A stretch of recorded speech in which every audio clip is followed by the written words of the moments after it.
ಭಾರತದ ಮುಕ್ಕುಟ ಜಮ್ಮು ಕಾಶ್ಮೀರದ ಪಹಲ್ಗಾಮ್ನಲ್ಲಿ ಆ ಉಗ್ರರ ಅಟ್ಟಹಾಸಕ್ಕೆ 26 ಮಂದಿ ಬಲಿಯಾಗಿ ಹೋಗಿದ್ದಾರೆ. ಭಾರತೀಯರು ಅಂತ ಹುಟ್ಟಿದ ಸಂದರ್ಭದಲ್ಲಿ ನಮ್ಮ ಮುಕ್ಕುಟ ಕಾಶ್ಮೀರದ ಆ ರಮಣೀಯತೆಯನ್ನು ಸವಿಬೇಕು ಅಂತ ಅದೆಷ್ಟೋ ಮಂದಿ ಕನಸನ್ನು ಕಟ್ಕೊಂಡಿರ್ತಾರೆ. ಅಂಥ ಕನಸನ್ನು ಸಾಕಾರಗೊಳಿಸಿಕೊಳ್ಳೋದಕ್ಕೆ ಹಲವರು ಪಹಲ್ಗಾಮ್ ಅನ್ನುವಂತಹ ಜಾಗಕ್ಕೆ ಹೋಗಿದ್ರು. ಆ ರಮಣೀಯತೆಯನ್ನು ಸವಿತಾ ಇದ್ರು. ಅದೆಲ್ಲಿಂದ ಬಂದರೋ ಗೊತ್ತಿಲ್ಲ, ಆಗಂತುಕರು ಏಕಾಏಕಿ ಗನ್ನನ್ನು ಇಟ್ಟಿದ್ದು ತಲೆಯ ಭಾಗಕ್ಕೆ.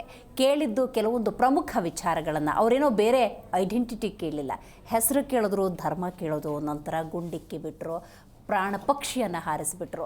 ಅಲ್ಲೇ ಇದ್ದಂಥ ಹಲವರು ನಮ್ಮನ್ನು ಕೊಂದುಬಿಡಿ, ನಮ್ಮನ್ನು ಯಾಕೆ ಉಳಿಸ್ಬಿಟ್ಟಿದ್ದೀರಿ ಅಂತ ಕೇಳ್ತಾ ಇದ್ರು. ಅದಕ್ಕೆ ಕೊಟ್ಟಂತಹ ಉತ್ತರ, ಹೋಗಿ ಮೋದಿಗೆ ಹೇಳು ಅಂತ ಹೇಳಿ. ರೈಟ್, ಮೋದಿಗೆ ಹೇಳಿದ್ದು ಕೂಡ ಆಗಿದೆ. ನರೇಂದ್ರ ಮೋದಿ ದೇಶದ ಪ್ರಧಾನಿ ಸೇರಿದಂತೆ ಕೇಂದ್ರ ಸರ್ಕಾರ ಪ್ರಮುಖ ನಿರ್ಧಾರಗಳನ್ನು ತೆಗೆದುಕೊಂಡಿದೆ.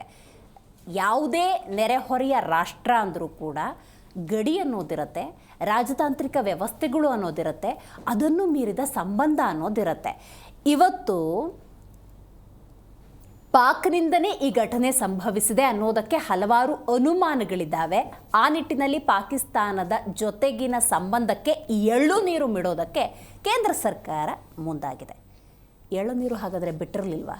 ಇದುವರೆಗೆ ಹಲವಾರು ದಾಳಿಗಳನ್ನು ಎದುರಿಸಿದ್ದೇವಲ್ವಾ?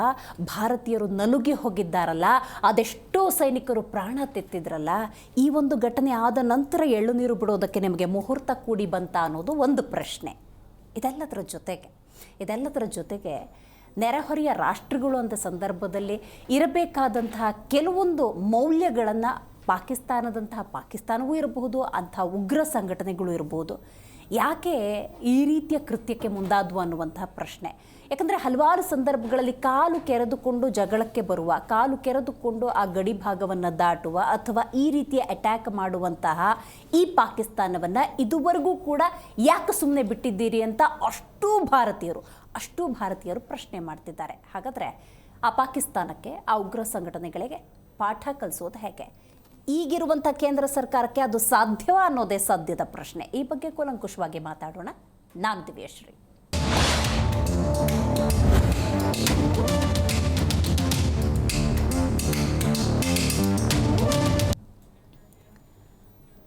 ಘಟನೆಯಾದ ಸಂದರ್ಭದಲ್ಲಿ ದೇಶದ ಪ್ರಧಾನಿ ನರೇಂದ್ರ ಮೋದಿ ಸೌದಿ ಅರೇಬಿಯಾದಲ್ಲಿದ್ದರು. ಅಲ್ಲಿನ ಯುವ ರಾಜಕುಮಾರ ಜೊತೆ ಡಿನ್ನರ್ ಕೂಟ ಇತ್ತು, ಅದನ್ನು ಮೊಟಕುಗೊಳಿಸಿದ್ರು, ಬಂದರು ಭಾರತಕ್ಕೆ. ಇವತ್ತು ಒಂದು ಸಭೆಯಲ್ಲಿ ದೊಡ್ಡದಾಗಿ ಭಾಷಣವನ್ನು ಮಾಡಿದ್ದಾರೆ, ಶಪಥವನ್ನು ಮಾಡಿದ್ದಾರೆ. ಯಾವ ರೀತಿ ಉತ್ತರವನ್ನು ಕೊಡಬೇಕು ಅದನ್ನು ನಾವು ಕೊಟ್ಟೇ ತೀರ್ತೀವಿ ಅಂತ ಹೇಳಿದ್ದಾರೆ. ಆ ಮಾತನ್ನು ಉಳಿಸ್ಕೊಳ್ತಾರೋ ಇಲ್ವೋ ಅಂತ ಭಾರತೀಯರು ಕಾಯ್ತಿದ್ದಾರೆ ಅನ್ನೋದು ಒಂದು ಅಂಶ. ರೈಟ್, ಪಹಲ್ಗಾಮ್ ಹತ್ಯಾಕಾಂಡದ ಬಳಿಕ ಸಿಡಿದೆದ್ದಿದ್ದಾರೆ ಪ್ರಧಾನಿ ನರೇಂದ್ರ ಮೋದಿ. ನೆರೆಯ ಪಾಕಿಸ್ತಾನಕ್ಕೆ ಪ್ರಧಾನಿ ನರೇಂದ್ರ ಮೋದಿ ವಾರ್ನ್ ಮಾಡಿದ್ದಾರೆ. 6 ಪ್ರಮುಖ ರಾಜತಾಂತ್ರಿಕ ಸ್ಟ್ರೈಕ್ನ ಮೂಲಕ ತಿರುಗೇಟನ್ನು ಕೊಟ್ಟಿದ್ದಾರೆ. ಸಿಂಧು ನದಿ ನೀರು ಹಂಚಿಕೆ ಒಪ್ಪಂದ ರದ್ದು ಮಾಡಿ ಶಾಕ್ ಅನ್ನು ಕೊಟ್ಟಿದ್ದಾರೆ. ಅತ್ತ ರಾಜತಾಂತ್ರಿಕ ಸ್ಟ್ರೈಕ್, ಇತ್ತ ಶುರುವಾಗಿದೆ ಸೇನಾ ತಾಲೀಮು. ಸನ್ನದ್ಧ ಸ್ಥಿತಿಯಲ್ಲಿದೆ ಸೇನೆ, ಯಾವ ಕ್ಷಣದಲ್ಲಾದರೂ ದಾಳಿ ಸಂಭವ ಅಂತ ಹೇಳಲಾಗ್ತಾ ಇದೆ. ಪಾಕ್ಗೆ ಭಾರತದ ಬಿಸಿ ತಟ್ತಾ ಇದ್ದಂತೆ ಭಾರತೀಯರಿಗೆ ಎಚ್ಚರಿಕೆ. ಪಾಕಿಸ್ತಾನವನ್ನು ಬಿಟ್ಟು ತೊಲಗುವಂತೆ ಭಾರತೀಯರಿಗೆ 48 ಗಂಟೆಗಳ ಡೆಡ್ಲೈನ್ ಅನ್ನು ನಿನ್ನೆಯೇ ನೀಡಲಾಯಿತು. ಒಂದು ಆಗಿದೆ, ಹತ್ಯಾಕಾಂಡ ಆಗಿದೆ, ಭಾರತೀಯರನ್ನು ನಾವು ಕಳ್ಕೊಂಡಿದ್ದೇವೆ, ಭಾರತದ ಹಲವು ನಾಗರಿಕರನ್ನು ಕಳ್ಕೊಂಡಿದ್ದೇವೆ ಅಂದಾಗ ಆ ಉದ್ವೇಗದಲ್ಲಿ ತೆಗೆದುಕೊಳ್ಳುವ ನಿರ್ಧಾರಕ್ಕಿಂತ ಇಲ್ಲಿ ಬುದ್ಧಿವಂತಿಕೆ ಅನ್ನೋದು ಬಹಳ ಮುಖ್ಯ. ಅದಕ್ಕೆ ತೆಗೆದುಕೊಂಡಂತಹ ಪ್ರಮುಖ ನಿರ್ಧಾರಗಳು ಈ 6 ನಿರ್ಧಾರಗಳು. ಮೊದಲನೇದಾಗಿ ನಾವು ಗಮನಿಸಬೇಕು, ನದಿ ನೀರು ಅಂದ ಸಂದರ್ಭದಲ್ಲಿ ಕೃಷಿ ಚಟುವಟಿಕೆಯಿಂದ ಯಾವುದೇ ಆರ್ಥಿಕ ಅಭಿವೃದ್ಧಿ ಎಂದಾಗ ಆ ದೇಶಕ್ಕೆ ಆ ನೀರು ಅನ್ನೋದು ಮೂಲ ಆಗುತ್ತೆ. 80% ಡಿಪೆಂಡೆನ್ಸಿ ಇದೆ ಪಾಕಿಸ್ತಾನಕ್ಕೆ ಆ ನದಿಯ ನೀರಿನ ಮೂಲದಲ್ಲಿ. ಸೊ ಈ ನಿಟ್ಟಿನಲ್ಲಿ ಆ ಒಪ್ಪಂದ 1960ರ ಆ ಒಪ್ಪಂದಕ್ಕೆ ಬ್ರೇಕ್ ಹಾಕಲಾಗಿದೆ. ಹಾಗಂತ ಪಾಕಿಸ್ತಾನ ಸುಮ್ಮನೆ ಕುತ್ಕೊಂಡ್ಬಿಡುತ್ತಾ? ನೋ, ವಿಶ್ವ ಬ್ಯಾಂಕ್ ಮೊರೆ ಹೋಗಬಹುದು. ಯಾಕಂದರೆ ನೆರೆಹೊರೆಯ ರಾಷ್ಟ್ರಗಳ ನಡುವಿನ ಒಪ್ಪಂದ ಅಂದಾಗ ಅದನ್ನು ಮಾನಿಟರ್ ಮಾಡೋದಕ್ಕೂ ಒಂದು ಸಂಸ್ಥೆ ಅಂತಿರುತ್ತೆ. ಸೊ ವಿಶ್ವ ಬ್ಯಾಂಕ್ ಮೊರೆ ಹೋಗುವಂಥ ಸಾಧ್ಯತೆ ಇರುತ್ತೆ. ಇದನ್ನು ನಾವು ಗಮನಿಸ್ತಾ ಹೋಗೋದಾದರೆ ನೋಡಿ, ಯಾವ ಕ್ಷಣದಲ್ಲೂ ಕೂಡ ದಾಳಿಯನ್ನು ಮಾಡುವಂತಹ ಸಾಧ್ಯತೆಗಳು ಕೂಡ ಇದೆ ಅಂತ ಹೇಳಲಾಗ್ತಾ ಇದೆ. ಅಂದರೆ ಸೇನೆಯ ಸಪೋರ್ಟನ್ನು ತೆಗೆದುಕೊಂಡು ರಾಜನಾಥ್ ಸಿಂಗ್ ಅವರು ನಿನ್ನೆ ಮಾತಾಡೋ ಸಂದರ್ಭದಲ್ಲಿ ಮೊದಲಿಗೆ ಸಂತಾಪವನ್ನು ಸೂಚಿಸಿದ್ರು, ನಿನ್ನೆ ಶಪಥ ಕೂಡ ಮಾಡಿದ್ರು. ರೈಟ್, ಅಂಥ ಒಂದು ಸೂಪರ್ ಪವರ್, ಅಂಥ ಒಂದು ಸೂಪರ್ ವ್ಯವಸ್ಥೆ ಅಂಥ ಎಕ್ವಿಪ್ಮೆಂಟ್ಸ್ ಇರ್ಬೋದು ರಕ್ಷಣಾ ಪಡೆಯಲ್ಲಿ ಇದೆಯಾ ಅಂತ. ಯಾಕಂದರೆ ಒಂದು ಇರುವೆಯ ರೀತಿಯಲ್ಲಿ ಪದೇ ಪದೇ ಭಾರತೀಯರಿಗೆ ತೊಂದರೆಯನ್ನು ಕೊಡ್ತಿರುವಂತಹ ಪಾಕಿಸ್ತಾನವನ್ನು ಇಲ್ಲ ಅಂತ ಅನ್ಸೋದಕ್ಕೆ ನಿಮಗೆ ಜಾಸ್ತಿ ಸಮಯ ಬೇಕಾಗಿಲ್ಲ. But is it a right decision? ಅದು ಸರಿಯಾದಂಥ ನಿರ್ಧಾರವ ಅನ್ನುವಂಥ ಪ್ರಶ್ನೆ ಕೂಡ.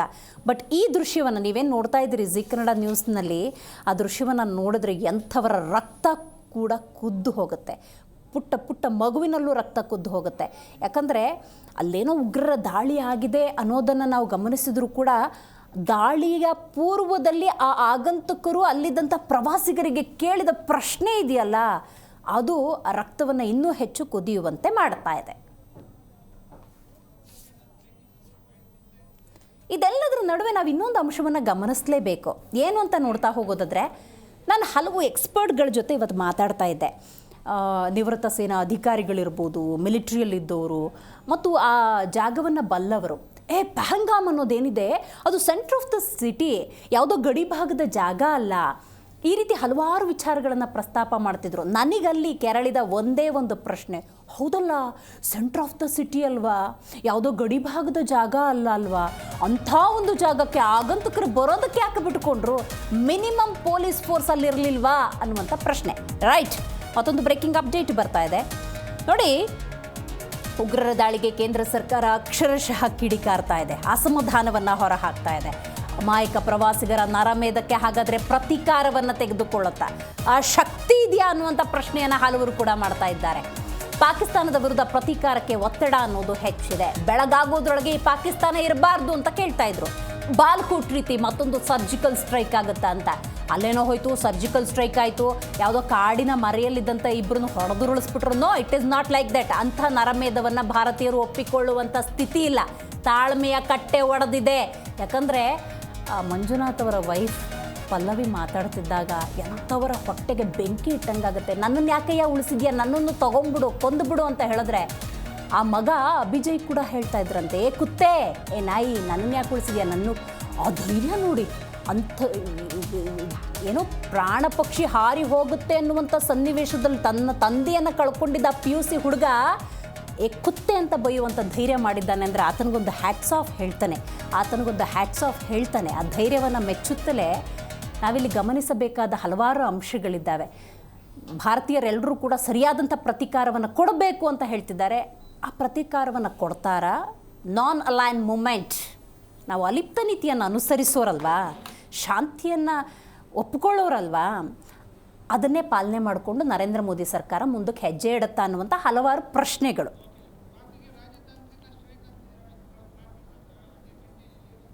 ಹಾಗಾದರೆ ನಾನು ಉಲ್ಲೇಖ ಮಾಡಿದೆ, ಉದ್ವೇಗದಲ್ಲಿ ತೆಗೆದುಕೊಳ್ಳುವಂಥ ನಿರ್ಧಾರಕ್ಕಿಂತ ಪಾಕನ್ನು ಹೆಂಗೆ ಕಟ್ಟಿ ಹಾಕಬೇಕು ಅನ್ನೋದರ ನಿಟ್ಟಿನಲ್ಲಿ ಒಂದಷ್ಟು ಬುದ್ಧಿವಂತಿಕೆ ಬೇಕಾಗುತ್ತೆ. ರೈಟ್, ಆ ನಿಟ್ಟಿನಲ್ಲಿ ಪಾಕ್ಗೆ ರಾಜತಾಂತ್ರಿಕ ಸ್ಟ್ರೈಕನ್ನು ಭಾರತ ಕೊಟ್ಟಿದೆ. ಸಿಂಧು ಸೇರಿ 5 ಉಪನದಿಗಳ ನೀರು ಕಟ್, 80% ಡಿಪೆಂಡೆನ್ಸಿ ಇದೆ. ಪಾಕ್ಗೆ ನೀರಿನ ಮೂಲ ಅಂದಾಗ ಆ ನೀರನ್ನು ಒದಗಿಸುವ ಆ ಲೈನ್ಗಳನ್ನು ಕಟ್ ಮಾಡುವಂಥದ್ದು. ಡೆಫಿನೆಟ್ಲಿ ಅಲ್ಲಿ ಒಪ್ಪಂದ ಅನ್ನೋದಿದೆ. ಯಾಕಂದರೆ ಆ ಸಿಂಧೂ ನದಿ ಅಂದಾಗ ವಿದ್ಯುತ್ ಇರ್ಬೋದು, ಬೇರೆ ಬೇರೆ ಕೆಲಸಗಳಿಗೆ ಉಪಯೋಗಿಸುವಂಥ ಹಕ್ಕು ಇದೆ. ಅಟ್ ದ ಸೇಮ್ ಟೈಮ್ ಪಾಕಿಸ್ತಾನಕ್ಕಲ್ಲಿ ಅಲ್ಲೇನಾದರೂ ಅಲಿಗೇಷನ್ ಬಂತು ಅಂದರೆ ಅದನ್ನು ಕೂಡ ಪ್ರಶ್ನೆ ಮಾಡುವಂಥ ಹಕ್ಕು ಇದೆ. ಇದು ಒಪ್ಪಂದ. ಏಕಾಏಕಿ ಭಾರತ ನಿರ್ಧಾರಕ್ಕೆ ಹಂಗೆ ಬರಬಹುದಾ, ಬಂದರೆ ಏನಾಗುತ್ತೆ, ಇದು ನೋಡೋ ಇಂಪಾರ್ಟೆಂಟ್. ಝೀಲಂ, ಚಿನಾಬ್, ರಾವಿ, ಬಿಯಾಸ್, ಸಟ್ಲೇಜ್ ನದಿಗಳ ನೀರು ಹರಿವನ್ನು ತಡೆಯೋದು. ನಾನಾಗಲೇ ಉಲ್ಲೇಖ ಮಾಡಿದೆ, ಯಾವುದೇ ದೇಶದ ಆರ್ಥಿಕತೆ ಅಂದರೆ ಮೂಲ ಸೌಕರ್ಯಗಳು ಬಹಳ ಮುಖ್ಯ. ಕೋವಿಡ್ನ ನಂತರದ ಸಂದರ್ಭದಲ್ಲಿ ಪಾಕಿಸ್ತಾನ ತತ್ತರಿಸಿ ಹೋಗಿದೆ. ಇದರ ನಡುವೆ ಈ ರೀತಿ ಕೆಲವೊಂದು ಒಪ್ಪಂದಗಳನ್ನು ಬ್ರೇಕ್ ಮಾಡೋದು ಆ ದೇಶದ ಆರ್ಥಿಕತೆಯ ದೃಷ್ಟಿಯಿಂದ ಬಹಳ ಕಷ್ಟ. ಪಂಜಾಬ್ ಮತ್ತು ಸಿಂಧ್ ಪ್ರಾಂತ್ಯದ ಕೃಷಿಗೆ ಪೆಟ್ಟು ಬೀಳುತ್ತೆ. ಯಾಕಂದರೆ ಝೀಲಂ, ಚಿನಾಬ್, ರಾವಿ, ಬಿಯಾಸ್, ಸಟ್ಲೇಜ್ ಈ ನದಿಗಳ ಡಿಪೆಂಡೆನ್ಸಿ ಅನ್ನೋದಿರೋದ್ರಿಂದಾಗಿ ಆ ಭಾಗದ ಪಂಜಾಬ್ ಮತ್ತು ಸಿಂಧ್ ಪ್ರಾಂತ್ಯದ ಆ ಗಡಿ ಭಾಗದ ಅಥವಾ ಇಡೀ ಪಾಕಿಸ್ತಾನದ ಆ ಕೃಷಿ ಚಟುವಟಿಕೆ ಏನಿದೆ ಅದಕ್ಕೆ ಡೆಫಿನೆಟ್ಲಿ ಪೆಟ್ಟು ಬೀಳುತ್ತೆ. ಪಾಕ್ ರಾಷ್ಟ್ರೀಯ ಆದಾಯಕ್ಕೆ 23% ಹಿನ್ನಡೆ. ಹೌದು, ಡೆಫಿನೆಟ್ಲಿ. ಸೊ ಅದು ರಾಷ್ಟ್ರೀಯ ಆದಾಯ ಅಂತ ಏನಿದೆ ಅದರ ಆದಾಯಕ್ಕೆ ಡೆಫಿನೆಟ್ಲಿ ಪೆಟ್ಟು ಬೀಳುತ್ತೆ. ನಾವು ವಾಘಾ ಗಡಿಯ ಆ ಪಾಕಿಸ್ತಾನ ಮತ್ತು ಆ ಭಾರತದ ಕವಾಯತ್ತನ್ನು ನೋಡ್ತಾ ಇದ್ವಿ. ಇವತ್ತು ನೋಡಿ, ಆ ಪಂಜಾಬ್ ಬಳಿಯ ಅಟ್ಟಾರಿ ಗಡಿ ಬಂದ್ ಆಗೋಗಿದೆ, ಬಂದ್ ಮಾಡಬೇಕಾದಂಥ ಅನಿವಾರ್ಯ ಸ್ಥಿತಿ. ಇನ್ನು ಭಾರತಕ್ಕೆ ಬರುವ ಎಲ್ಲ ಮಾರ್ಗಗಳು ಬಂದ್, ಅಲ್ಲಿರುವಂಥ ಭಾರತೀಯರನ್ನು ಕರೆತರುವ ಪ್ರಯತ್ನ ಕೂಡ ಆಗ್ತಾ ಇದೆ. ನಾವು ಅದನ್ನು ಗಮನಿಸಬೇಕು, ಅಲ್ಲಿದ್ದವ್ರನ್ನ ಹಾಗೆ ಬಿಡೋದಕ್ಕೆ ಆಗೋದಿಲ್ಲ. ಸೊ ಅಲ್ಲಿರುವಂತಹ ಭಾರತೀಯರನ್ನು ಕರೆದುಕೊಳ್ಳೋದು, ಜೊತೆಗೆ ಪಾಕಿಸ್ತಾನಿ ಪ್ರಜೆಗಳಿಗೆ ವೀಸಾ ಸೇವೆಗೆ ನಿರ್ಬಂಧ. ಇಲ್ಲೊಂದು ಸ್ವಲ್ಪ ನಾವು ಗಮನಿಸಬೇಕು. ಪಾಕಿಸ್ತಾನಿ ಪ್ರಜೆಗಳಿಗೆ ವೀಸಾ ಸೇವೆ ಏನಿತ್ತು ಅದನ್ನು ಸಂಪೂರ್ಣವಾಗಿ ನಿರ್ಬಂಧಿಸಲಾಗಿದೆ. ಇನ್ನು ಭಾರತದಲ್ಲಿರುವಂತಹ ಪಾಕಿಸ್ತಾನದ ಪ್ರಜೆಗಳಿದ್ರು ನೋಡಿ, ಅವರಿಗೆ 48 ಗಂಟೆಗಳ ಗಡುವನ್ನು ಕೊಟ್ಟಿದ್ದಾಗಿದೆ. ಸೊ 48 ಗಂಟೆ ಒಳಗೆ ಅವರವ್ರ ಜಾಗ ಸೇರ್ಕೋಬೇಕು. ಯಾಕಂದರೆ ಆ ತಾಳ್ಮೆಯ ಕಟ್ಟೆ ಅನ್ನೋದೇನಿದೆ ಅದು ಒಡೆದು ಹೋಗಿದೆ. ಇನ್ನೂ ಕೂಡ ನಿರ್ದಾಕ್ಷಿಣ್ಯ ಕ್ರಮಕ್ಕೆ ಮುಂದಾಗಿಲ್ಲ ಅನ್ನೋದಾದರೆ ಬಹಳ ಕಷ್ಟ ಸಾಧ್ಯ. ಇನ್ನು ಪಾಕ್ನಲ್ಲಿರುವಂಥ ಹೈಕಮಿಷನ್ ಕಚೇರಿಯ ಸಿಬ್ಬಂದಿ ಕಡಿತ, ಡೆಫಿನೆಟ್ಲಿ ಅಲ್ಲಿರುವಂತಹ ಪಾಕಿಸ್ತಾನದಲ್ಲಿರುವಂತಹ ನಮ್ಮ ಸಿಬ್ಬಂದಿ ಏನಿದ್ದಾರೆ ಅವರನ್ನು ವಾಪಸ್ ಕರೆದುಕೊಳ್ಳುವಂಥ ಪ್ರಯತ್ನ. ಇನ್ನು ಭಾರತದಲ್ಲಿರುವ ಪಾಕ್ ಹೈಕಮಿಷನ್ ಸಿಬ್ಬಂದಿ ದೇಶ ಬಿಡಬೇಕು ಅಂತ ಎಚ್ಚರಿಕೆಯ ಸಂದೇಶವನ್ನು ರವಾನೆ ಮಾಡಲಾಗಿದೆ.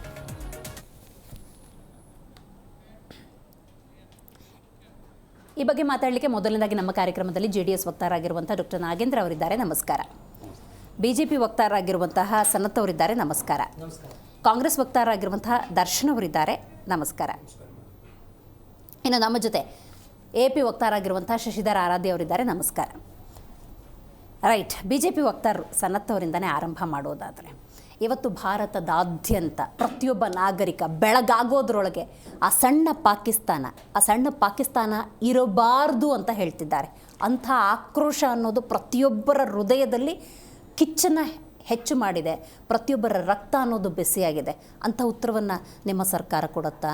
ಮೇಡಮ್, ನಿನ್ನೆ ನಾನು ಈ ಪರ್ಟಿಕ್ಯುಲರ್ ಇನ್ಸಿಡೆಂಟ್ ಆಯಿತು, ಅದಾದ ನಂತರದಲ್ಲಿ ಏನೋ ಒಂದು ಮಾಡ್ತಾರೆ ಅನ್ನುವಂಥ ಒಂದು ನಂಬಿಕೆ ಇಟ್ಕೊಂಡಿದ್ದೆ. ಅವರು ನಿನ್ನೆ ಏನು ಸಂಜೆ ಅವ್ರದ್ದು ಹೊರಗಡೆ ಬಂದುಬಿಟ್ಟು ಪ್ರೆಸ್ ಮೀಟ್ ಮಾಡಿ ಹೇಳಿದ್ರಲ್ಲ, ಒಂದಂತೂ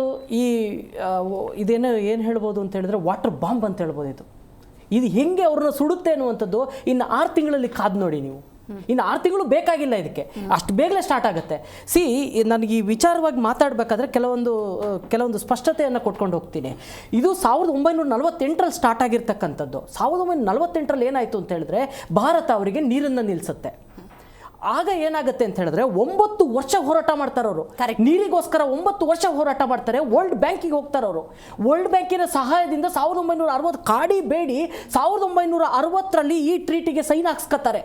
ಈ ಸಿಂಧು ನದಿ ವಾಟರ್ ಟ್ರೀಟಿ ಇದೆಯಲ್ಲ, ಇದು 1960ರಲ್ಲಿ ಹಾಕ್ಸ್ತಾರೆ, ಸೆಪ್ಟೆಂಬರ್ಲೇನೋ ಹಾಕ್ಸಿರುವಂಥದ್ದು. ಈ ಸೆಪ್ಟೆಂಬರ್ ಹಾಕ್ಸಿದ ನಂತರ ಏನಾಗುತ್ತೆ ಅಂತ ಹೇಳಿದ್ರೆ, ಇದ್ರದ್ದು ಮೂಲ ಉದ್ದೇಶ ಏನು ಗೊತ್ತಾ? ಆ್ಯಂಡ್ ಇನ್ನೊಂದು, ಈ ಪರ್ಟಿಕ್ಯುಲರ್ ಟ್ರೀಟಿ ಹೇಗಿದೆ ಅಂತ ಹೇಳಿದ್ರೆ, ಇಡೀ ಏಷ್ಯಾದಲ್ಲೇ ನೀವು ಒಂದು ಅರ್ಥ ಮಾಡ್ಕೋಬೇಕು, ನಮ್ಮ ರಾಜ್ಯ ಬೇರೆ ರಾಜ್ಯಗಳ ಜೊತೆಗೆ ವಾಟರ್ ಡಿಸ್ಪ್ಯೂಟ್ಗಳು ನಡೀತಾ ಇದ್ದಾವೆ, ಇವತ್ತಿಗೂ ನಡೀತಾ ಇದ್ದಾವೆ. ಆದರೆ ಈ ಒಂದು 2 ದೇಶಗಳ ಮಧ್ಯೆ ಇರ್ತಕ್ಕಂಥ ಒಂದು ವಾಟರ್ ಡಿಸ್ಪ್ಯೂಟ್ ಇದೆಯಲ್ಲ, ಇಡೀ ಏಷ್ಯಾದಲ್ಲಿ ಇಷ್ಟು ಸೌಹಾರ್ದಯುತವಾಗಿ ನಡ್ಕೊಂಡು ಹೋಗ್ತಾ ಇರೋದು ಇದೇ ಒಂದು ವಾಟರ್ ಟ್ರೀಟಿ.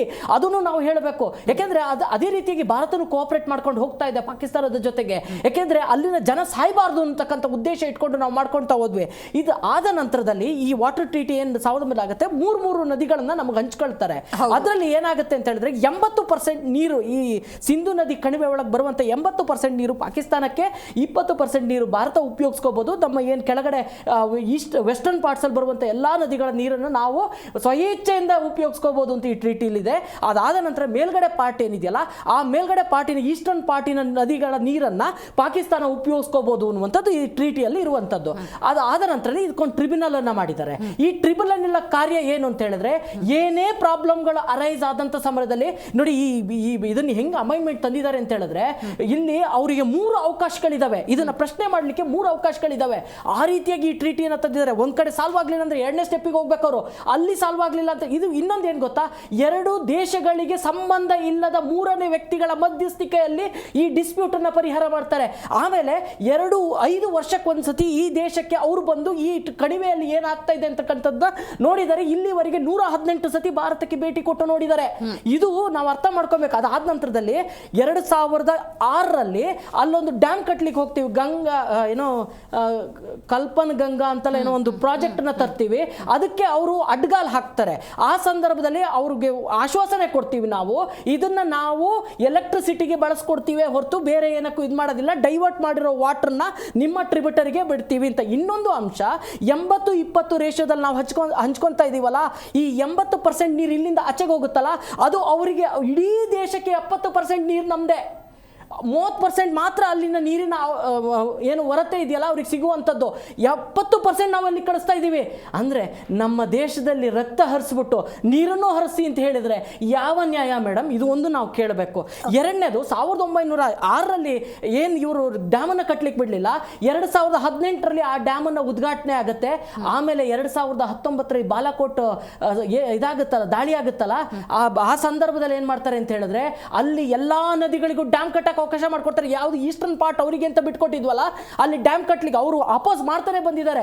ಆದರೂ ಸಮೇತ ಅವ್ರ ಮಾತನ್ನ ಕೇಳಿದ್ರೆ ನಾವು ಡ್ಯಾಮ್ ಅನ್ನು ಕಟ್ಟಿದ್ದೀವಿ, ಅದರಿಂದಾಗಿ ನಾವು ಇವತ್ತು ನೀರು ನಿಲ್ಲಿಸುವ ಹಂತಕ್ಕೆ ಹೋಗಿದ್ದೀವಿ. ಅವ್ರಿಗೆ ಏನೇನು ನಮ್ಮ ಹತ್ರ ಕಿರಿಕ್ ಮಾಡ್ಕೊಂಡ್ರು ಸಮೇತ ನಾವು ಅವರಿಗೆ ಇಲ್ಲಿವರೆಗೂ ನೀರು ಕೊಟ್ಟಿದ್ದೀವಿ. ಈ ನೀರಿಂದಲೇ ಅವರು ಬದುಕಿರುವಂಥದ್ದು.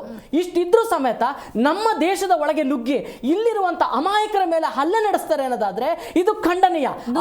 ಅನ್ನೋ ಪದ ಪ್ರಯೋಗ ಮಾಡಿದ್ರಲ್ಲ, ಅದಕ್ಕೆ ಬರ್ತೀನಿ.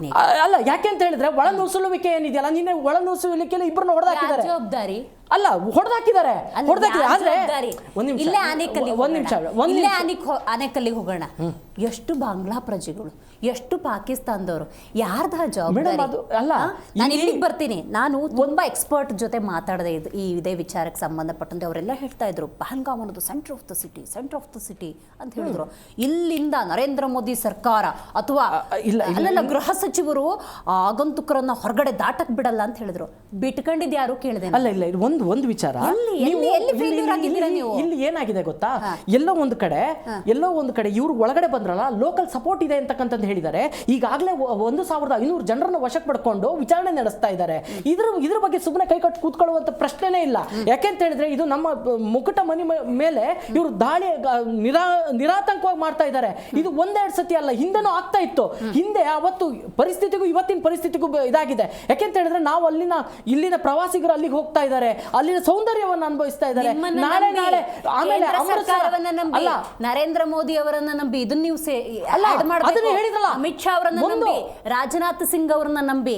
ನೋಡಿ, ಸೌತ್ ಇಂಡಿಯಾ, ನೀವು ಭಾರತದ ಬಲಭಾಗ ತಗೊಳ್ಳಿ, ಎಡಭಾಗ ತಗೊಳ್ಳಿ, ಮುಕ್ತವಾಗಿ ಆ ನರೇಂದ್ರ ಮೋದಿ ಅವರನ್ನು ನಂಬಿ, ಗೃಹ ಸಚಿವರನ್ನು ನಂಬಿ, ರಾಜನಾಥ್ ಸಿಂಗ್ ಅವರು ಲಾಸ್ಟ್ ಟೈಮ್ ಏನೋ ಇಸ್ರೇಲಿಂದ ಅವೇನೇನೋ ತಗೊಬಂದ್ರು, ಅವಾಗೇನೋ ನಿಂಬೆಹಣ್ಣು ಇಟ್ಟರು, ಅದನ್ನು ಟ್ರೋಲ್ ಮಾಡಿ ಖುಷಿ ಪಟ್ಟರು. ನೋಡಿ, ರಕ್ಷಣಾ ಪಡೆಯನ್ನು ಹೆಚ್ಚು ಮಾಡೋದಕ್ಕೆ ಎಂಥ ನಿರ್ಧಾರ ಅಂತ. ನಿಮ್ಮನ್ನು ನಂಬಿ, ಕೇಂದ್ರ ಸರ್ಕಾರವನ್ನು ನಂಬಿ ಹೋದವರು ಗುಂಡಿಟ್ಕೊಂಡು ಶವವಾಗಿ ಬರ್ತಾರೆ ಅಂದ್ರೆ ವೇರ್ ಯು ಆರ್ ಫೇಲ್ಡ್ ಅಲ್ಲ, ವೇರ್ ಯು ಆರ್ ಫೇಲ್ಡ್ ಅಂತಲ್ಲ. ಇಲ್ಲಿ ನೋಡಿ, ರೆಕ್ಟಿಫೈ ಮಾಡಿದ್ರೆ ಪಾಸ್ ಆಗ್ಬೋದು. ಒಂದು ನಿಮಿಷ ಇಲ್ಲಿ ನೋಡಿ, ಒಂದು ಅರ್ಥ ಮಾಡ್ಕೋಬೇಕು ನಾವು. ಈ ಭಯೋತ್ಪಾದಕ ಕೃತ್ಯಗಳು ನಮ್ಮ ದೇಶದಲ್ಲಿ ಸಾಕಷ್ಟು ನಡೆದಿದ್ದಾವೆ ಹಿಂದೆನೂ. ಅವಾಗ್ಲೂ ನಾವು ಅವ್ರನ್ನ ಹೊಣೆಗಾರರನ್ನ ಮಾಡೋಕ್ಕಾಗೋದಿಲ್ಲ. ಆದ್ರೆ ಇವತ್ತಿನ ಪರಿಸ್ಥಿತಿಲಿ ಅವರು 24 ಗಂಟೆಗಳಿಗೆ ಏನೇನು ನಿರ್ಧಾರಗಳನ್ನು ತಗೊಂಡಿದ್ದಾರೆ, ನಾಳೆ ಇದ್ರದ್ದು ಉತ್ತರಗಳು ನಿಮಗೆ ಸಿಗ್ತಾ ಹೋಗುತ್ತೆ. ಯಾಕೆ ಅಂತ ಹೇಳಿದ್ರೆ, ಒಂದು ನೀರನ್ನ ನಾವು ನಿಲ್ಸಿದೀವಿ, ಈ ನೀರು ನಿಲ್ಸಿರೋದಿದಲ್ಲ, ನಾಳೆ ಅವ್ರು ನಮ್ಮ ಹತ್ರ ತಗ್ಗಿ ಬರಲೇಬೇಕು. ಯಾಕೆ ಅಂತ ಹೇಳಿದ್ರೆ ರಾಜತಾಂತ್ರಿಕ ನಡೆ ಏನಿದೆಯಲ್ಲ, ನಾವು ಇಟ್ಟಿರ್ತಕ್ಕಂಥ ಹೆಜ್ಜೆ ಇದು ಅವರನ್ನ ಈಗಾಗಲೇ ಪಾತಾಳಕ್ಕೆ, ಅವರ ಶೇರ್ ಮಾರ್ಕೆಟ್ ಕುಸ್ತಿದೆ. ಈಗಾಗಲೇ ಅವರು ಅಲ್ಲಿ ವಿಲವಿಲ ಒಬ್ರು ಯಾರು ಪಂಜಾಬಿನ ಪ್ರಾಂತ್ಯದ ಇವರು ಸಂಸದರು, ಅವರು ಪಾಕಿಸ್ತಾನದ ಸಂಸದರು, ಅವರು ಹೇಳಿಕೆ ಕೊಟ್ಟರು, ನಮ್ಮೇಲೆ ದಾಳಿ ಮಾಡಿ ನಾವು ದಾಳಿ ಮಾಡ್ತೀವಿ ಅಂತ. ನಾವು ದಾಳಿನೇ ಮಾಡಲಿಲ್ಲ, ಒಂದು ಬುಲೆಟ್ ಫೈರ್ ಆಗಲಿಲ್ಲ, ಆದ್ರೂ ಅಲ್ಲಿ ವಿಲವಿಲ ಒದ್ದಾಡೋ ಪರಿಸ್ಥಿತಿ ತಂದಿಟ್ಟಿದ್ದೀವಿ. ಇದು ನಮ್ಮ ತಾಕತ್ತು. ನಾವು ಮುಂದಿನ ದಿನಗಳಲ್ಲಿ ತಕ್ಕ ಉತ್ತರಗಳನ್ನು ಕೊಡ್ತೀವಿ ಇದಕ್ಕೆ. ರೈಟ್ ದರ್ಶನ್ ಅವರೇ, ರಾಜತಾಂತ್ರಿಕ 6 ನಿರ್ಧಾರಗಳಿಂದ ಅಷ್ಟು ಭಾರತೀಯರ ರಕ್ತ ಕುದೀತಿದೆಯಲ್ಲ, ಅದು ತಣ್ಣಗಾಗತ್ತಾ? ಮೊದಲಿಗೆ ಈ ಚರ್ಚೆ ಆರಂಭಕ್ಕೂ ಮೊದಲು ಯಾರೆಲ್ಲ ಮಡಿದ್ರು ಅವರಿಗೆ, ಅವರ ಆತ್ಮಕ್ಕೆ ಶಾಂತಿಯನ್ನು ಕೋರ್ತಾ, ಭಾಳ ಮುಖ್ಯವಾಗಿ one of the big salute ನಮ್ಮ ಸಂತೋಷ್ ಲಾಡ್ ಅವರಿಗೆ. ಸುಮಾರು 174 ಜನರನ್ನ ಒಂದು ಹೊತ್ತು ಊಟನೂ ಮಾಡಿಲ್ಲ, ನೀರು ಕುಡ್ದಿಲ್ಲ, ಸ್ವಂತ 77 ಲಕ್ಷ ರೂಪಾಯಿ ಖರ್ಚು ಮಾಡಿ ಅಷ್ಟು ಜನ ಕನ್ನಡಿಗರು ಭಯಭೀತರಾಗಿದ್ದರು. 70,000 80,000 ಫ್ಲೈಟ್ ಟಿಕೆಟ್ ಎಲ್ಲ ಆಗಿತ್ತು. ಉಚಿತವಾಗಿ ಅವ್ರನ್ನ ಕರ್ಕೊಬಂದು ಕರ್ನಾಟಕಕ್ಕೆ ನಿಲ್ಲಿಸಿದ್ದಾರೆ. ಸಂತೋಷ್ ಲಾಡ್ ಅವರಿಗೆ ನಿಮ್ಮ ವಾಹಿನಿಯ ಮುಖಾಂತರ 101 ಶತಕೋಟಿ ನಮನಗಳನ್ನ ಹೇಳಲಿಕ್ಕೆ ಬಯಸ್ತೀನಿ ಮೇಡಮ್. ಇನ್ನೊಂದು, ಇವತ್ತು ಕೇಂದ್ರ ಸರ್ಕಾರ ಯಾವುದೇ ನಿರ್ಧಾರವನ್ನು ತೆಗೆದುಕೊಂಡ್ರೆ ಕೇಂದ್ರ ಸರ್ಕಾರದ ಜೊತೆಗೆ ಕಾಂಗ್ರೆಸ್ ಪಕ್ಷ 100ಕ್ಕೆ 100 ನಾವು ಇರ್ತೀವಿ. ಯಾಕೆಂದರೆ ದೇಶ ಅಂತ ಬಂದಾಗ ದೇಶವೇ ಮೊದಲು, ಸೈನ್ಯ ಅಂತ ಬಂದಾಗ ಸೈನ್ಯಕ್ಕೆ ನಾವಷ್ಟೇ ಗೌರವವನ್ನು ಕೊಡಬೇಕು. ಆದರೆ ಇವತ್ತು ಕೆಲವೊಂದು ನಿರ್ಧಾರಗಳನ್ನ ತಗೊಂಡಿದ್ದಾರೆ. ನಿರ್ಧಾರಗಳು ತಗೊಂಡಿರೋದು ಯಾವ ರೀತಿ ಅದು ಮುಂದುವರೆದ ಭಾಗ ನಡೀತದೆ ಅನ್ನುವಂಥದ್ದು. ಯಾಕೆಂದರೆ ನಾವು ವಿಶ್ವಸಂಸ್ಥೆಯ ಕೆಳಗಡೆ ಅಧೀನದಲ್ಲಿ ಬರ್ತಕ್ಕಂಥವ್ರು. ಇವತ್ತು ನಮ್ಮ ದೇಶದ ಏನು ನಿರ್ಧಾರ ಇದೆ ನಾವು ಸ್ವಾಗತ ಮಾಡ್ತೀವಿ. ಇದು ಬಹಳ ಮುಖ್ಯವಾಗಿ ಇವಾಗ ಚೆಕ್ ಪೋಸ್ಟನ್ನ ಬಂದ್ ಮಾಡೋದಿರ್ಬೋದು, ಅಥವಾ ಸಿಂಧು ನದಿಯ ಏನು ವಿಚಾರವಾಗಿ ನೀರನ್ನ ಬಿಡಲ್ಲ ಅನ್ನುವಂಥ ರೀತಿಯಲ್ಲಿ ದಿಗ್ಬಂಧನ ಹಾಕಿರ್ತಕ್ಕಂಥದ್ದಿರ್ಬೋದು, ಅಥವಾ ಅವರಿಗೆ ವೀಸಾವನ್ನ ಮುಂದೆ ಕೊಡಲ್ಲ ಅಂತ ಹೇಳಿರೋದಿರ್ಬೋದು. ನಮ್ಮ ಪ್ರಜೆಗಳನ್ನ ನಮ್ಮ ದೇಶಕ್ಕೆ ಕರೆಸ್ಕೊಳ್ಳೋದು, ಅವರ ಪ್ರಜೆಗಳನ್ನ ಅವರಿಗೆ ಅಲ್ಲಿಗೆ ಕಳಿಸುವಂಥ ನಿರ್ಧಾರಗಳನ್ನ ಮಾಡಿದ್ದಾರೆ ಬಹಳ ಮುಖ್ಯವಾಗಿ. ಆದರೆ ನಾವು ಘಟನೆಗಳ ಬಗ್ಗೆನೂ ವಿಚಾರ ಮಾಡಬೇಕಲ್ಲ ಮೇಡಮ್. ಸ್ವಲ್ಪ ಹಿಂದಕ್ಕೆ ಹೋಗೋಣ. ಪುಲ್ವಾಮಾ ದಾಳಿ ಆಯ್ತಲ್ಲ ಮೇಡಮ್, 44 ಜನ ವೀರ ಯೋಧರು ಮಡಿದ್ರಲ್ಲ ಮೇಡಮ್. ಆವತ್ತು ಆ 350 kg RDX ಹೊತ್ತಂಥ ಗಾಡಿ ಹೆಂಗೆ ಬಂತು ಅನ್ನೋದಕ್ಕೆ ಇವತ್ತಿನ ತನಕ ಉತ್ತರ ಕೊಟ್ಟಿಲ್ಲ. ನರೇಂದ್ರ ಮೋದಿಯವರು ಚುನಾವಣಾ ಭಾಷಣದಲ್ಲಿ ಒಂದು ಮಾತನ್ನು ಹೇಳಿದರು, ಮೇ ಏಕ್ ಸಿರ್ಕೋ 10 ಸಿರ್ ಲೇಕೆ ಅವಂಗ ಅಂತೇಳಿ. ಪುಲ್ವಾಮಾ ಆದಾಗ ಏನು ಉತ್ತರ ಕೊಟ್ಟರು ಮೇಡಮ್? ನಮ್ಮ ವೀರ ಯೋಧರ ದೇಹಗಳೆಲ್ಲ ಛಿದ್ರ ಆಗೋಯ್ತಲ್ಲ. ಯಾಕೆ ಇದನ್ನು ನಾನು ಉಲ್ಲೇಖ ಮಾಡ್ತೀನಿ ಅಂದರೆ, 1971ರಲ್ಲಿ ನಮ್ಮನ್ನು ಕೆಣಕಿದ್ರು. ದುರ್ಗೆ ಈ ಮಾತನ್ನ ಹೇಳಿರ್ತಕ್ಕಂಥದ್ದು ಅಟಲ್ ಬಿಹಾರಿ ವಾಜಪೇಯಿ ಅವರು. ಇಂದಿರಾ ಗಾಂಧಿ ಅವ್ರನ್ನ ದುರ್ಗೆ ಅಂತ ಕರೆದ್ರು. ಅವತ್ತು ಸೇನೆಗೆ ಮುಕ್ತವಾದಂಥ ಅವಕಾಶವನ್ನು ಕೊಟ್ಟು ಆ ಗಡಿ ಒಳಗಡೆ ನುಗ್ಗಿ 9,000 ಆ ಪಾಪಿ ದೇಶದ ಶತ್ರುಗಳು ಹತರಾಗ್ತಾರೆ, ನಮ್ಮ ಸೈನಿಕರು ಹೊಡೆದಾಗ್ತಾರೆ, 25,000 ಜನ ಗಾಯಗೊಳ್ತಾರೆ, 98,000 ಜನ ಶರಣಾಗ್ತಾರಲ್ಲ ಮೇಡಮ್. ಏನು ಮಾಡಿದ್ರು? ಪುಲ್ವಾಮಾ ದಾಳಿ ಆಯಿತು, ಅಥವಾ ಅಮರನಾಥ್ ಯಾತ್ರಿಗಳ ಮೇಲೆ ದಾಳಿ ಆಯಿತು, ಅದಾಗಿ ಏನು ಉರಿ ದಾಳಿ ಆಯಿತು, ಅನೇಕ ದಾಳಿಗಳು ಆಗ್ತದೆ ಮೇಡಮ್. ನಾನು ನಾಳೆದು ಅಲ್ಲ ನೀವು ಹೇಳೋದು ಈಗ ಉದ್ವೇಗದಲ್ಲಿ ತೆಗೆದುಕೊಳ್ಳುವಂಥ ನಿರ್ಧಾರಗಳು. ಈಗ again we will go to ವಿಶ್ವ ಬ್ಯಾಂಕ್, ಆಯಿತಾ? ನಾವು ಈಗ ನಾವು ಇವತ್ತು ಒಪ್ಪಂದಗಳನ್ನು ಮಾಡ್ಕೊಳ್ಬೋದು, ನಮ್ಮ ನಿರ್ಧಾರಗಳನ್ನು ನಾವು ತಗೊಳ್ಬೋದು. ಹಾಗಂತ ಅವ್ರು ಅಲಿಗೇಟ್ ಮಾಡೋಕ್ಕಾಗಲ್ಲ, ಅವ್ರು ಕ್ವಶನ್ ಮಾಡೋಕ್ಕಾಗಲ್ಲ ಅಂತ ಅವ್ರ ರೈಟ್ಸ್ ಇದೆ. ನಾನು ಹೇಳಿದ್ದೀನಿ ಸಿ, ಎಲ್ಲರಿಗೂ ಅವ್ರದ್ದೇ ಆದಂಥ ಹಕ್ಕುಗಳು ಇದೆ. ನಾವು ಪ್ರಪಂಚದಲ್ಲಿ ಬದುಕ್ತಾ ಇರೋದು, ನಾವು ದೇಶ ಅಂತ ತಗೊಂಡಾಗ ಪ್ರಪಂಚ ನೋಡಬೇಕು. ಈಗ ರಾಜ್ಯಗಳಂದಾಗ ಅವರು ಸಮೇತ ಯಾವ್ಯಾವ ಕೋರ್ಟ್ಗಳಿಗೆ ಹೋಗ್ತಾರೆ. ನೀರಾವರಿ ಇದು ನಮ್ಮದು, ತಮಿಳ್ನಾಡ್ದು, ಆಂಧ್ರದ್ದು ಎಲ್ಲ ಕಡೆನೂ ಆ ಡಿಸ್ಪ್ಯೂಟ್ ಇರ್ತಕ್ಕಂಥದ್ದೇ. ಆದರೆ ಅವರು ಆ ನಿರ್ಧಾರಗಳು ಅವ್ರಿಗೆ ಬಿಟ್ಟಿರೋದು, ನಮ್ಮ ನಿರ್ಧಾರ ನಾವೀಗ ಸದ್ಯಕ್ಕೆ ಮಾಡಿರ್ತಕ್ಕಂಥದ್ದು. ಮೇಡಮ್, ನಾವು ಮೊನ್ನೆ ಬಗ್ಗೆ ಮಾತಾಡಿದ್ವಿ. ಇವತ್ತು ಬರೋದಕ್ಕೂ ಮೊದಲು ನಾನೊಂದು ಸುದ್ದಿ ಹೊತ್ತು ತಂದಿದ್ದೀನಿ. ಉದ್ದಂಪುರದಲ್ಲಿ ಸೇನೆ ಮತ್ತು ಉಗ್ರರ ನಡುವೆ ದಾಳಿ. ಇವತ್ತು ಆಲಿ ಶೇಖ್ ಅನ್ನುವಂತಹ ಯೋಧ ಇವತ್ತು ಹುತಾತ್ಮರಾಗಿದ್ದಾರೆ. ನನಗೆ ಬಹಳ ಖೇದಕರ, ಬಹಳ ನೋವಿನ ಸಂಗತಿ ಏನು ಗೊತ್ತಾ ಮೇಡಮ್? ಹೆಣಗಳ ಮೇಲೆ ನರೇಂದ್ರ ಮೋದಿ ಅವರು ಇವತ್ತು ಬಿಹಾರದಲ್ಲಿ ಓಟ್ ಕೇಳಿದ್ರಲ್ಲ, ಯಾವ ಸೀಮೆ ಇವ್ರಿಗೆ ದೇಶ ಪ್ರೇಮ ಇದೆ? ಆ ಹೆಣಗಳ ಮೇಲೆ ನನ್ನ ಹತ್ರ ವಿಡಿಯೋ ಇದೆ ಮೇಡಮ್, ನಾನು ಪ್ಲೇ ಮಾಡ್ತೀನಿ, ನೀವು ಅವಕಾಶ ಕೊಡಿ ಮೇಡಮ್.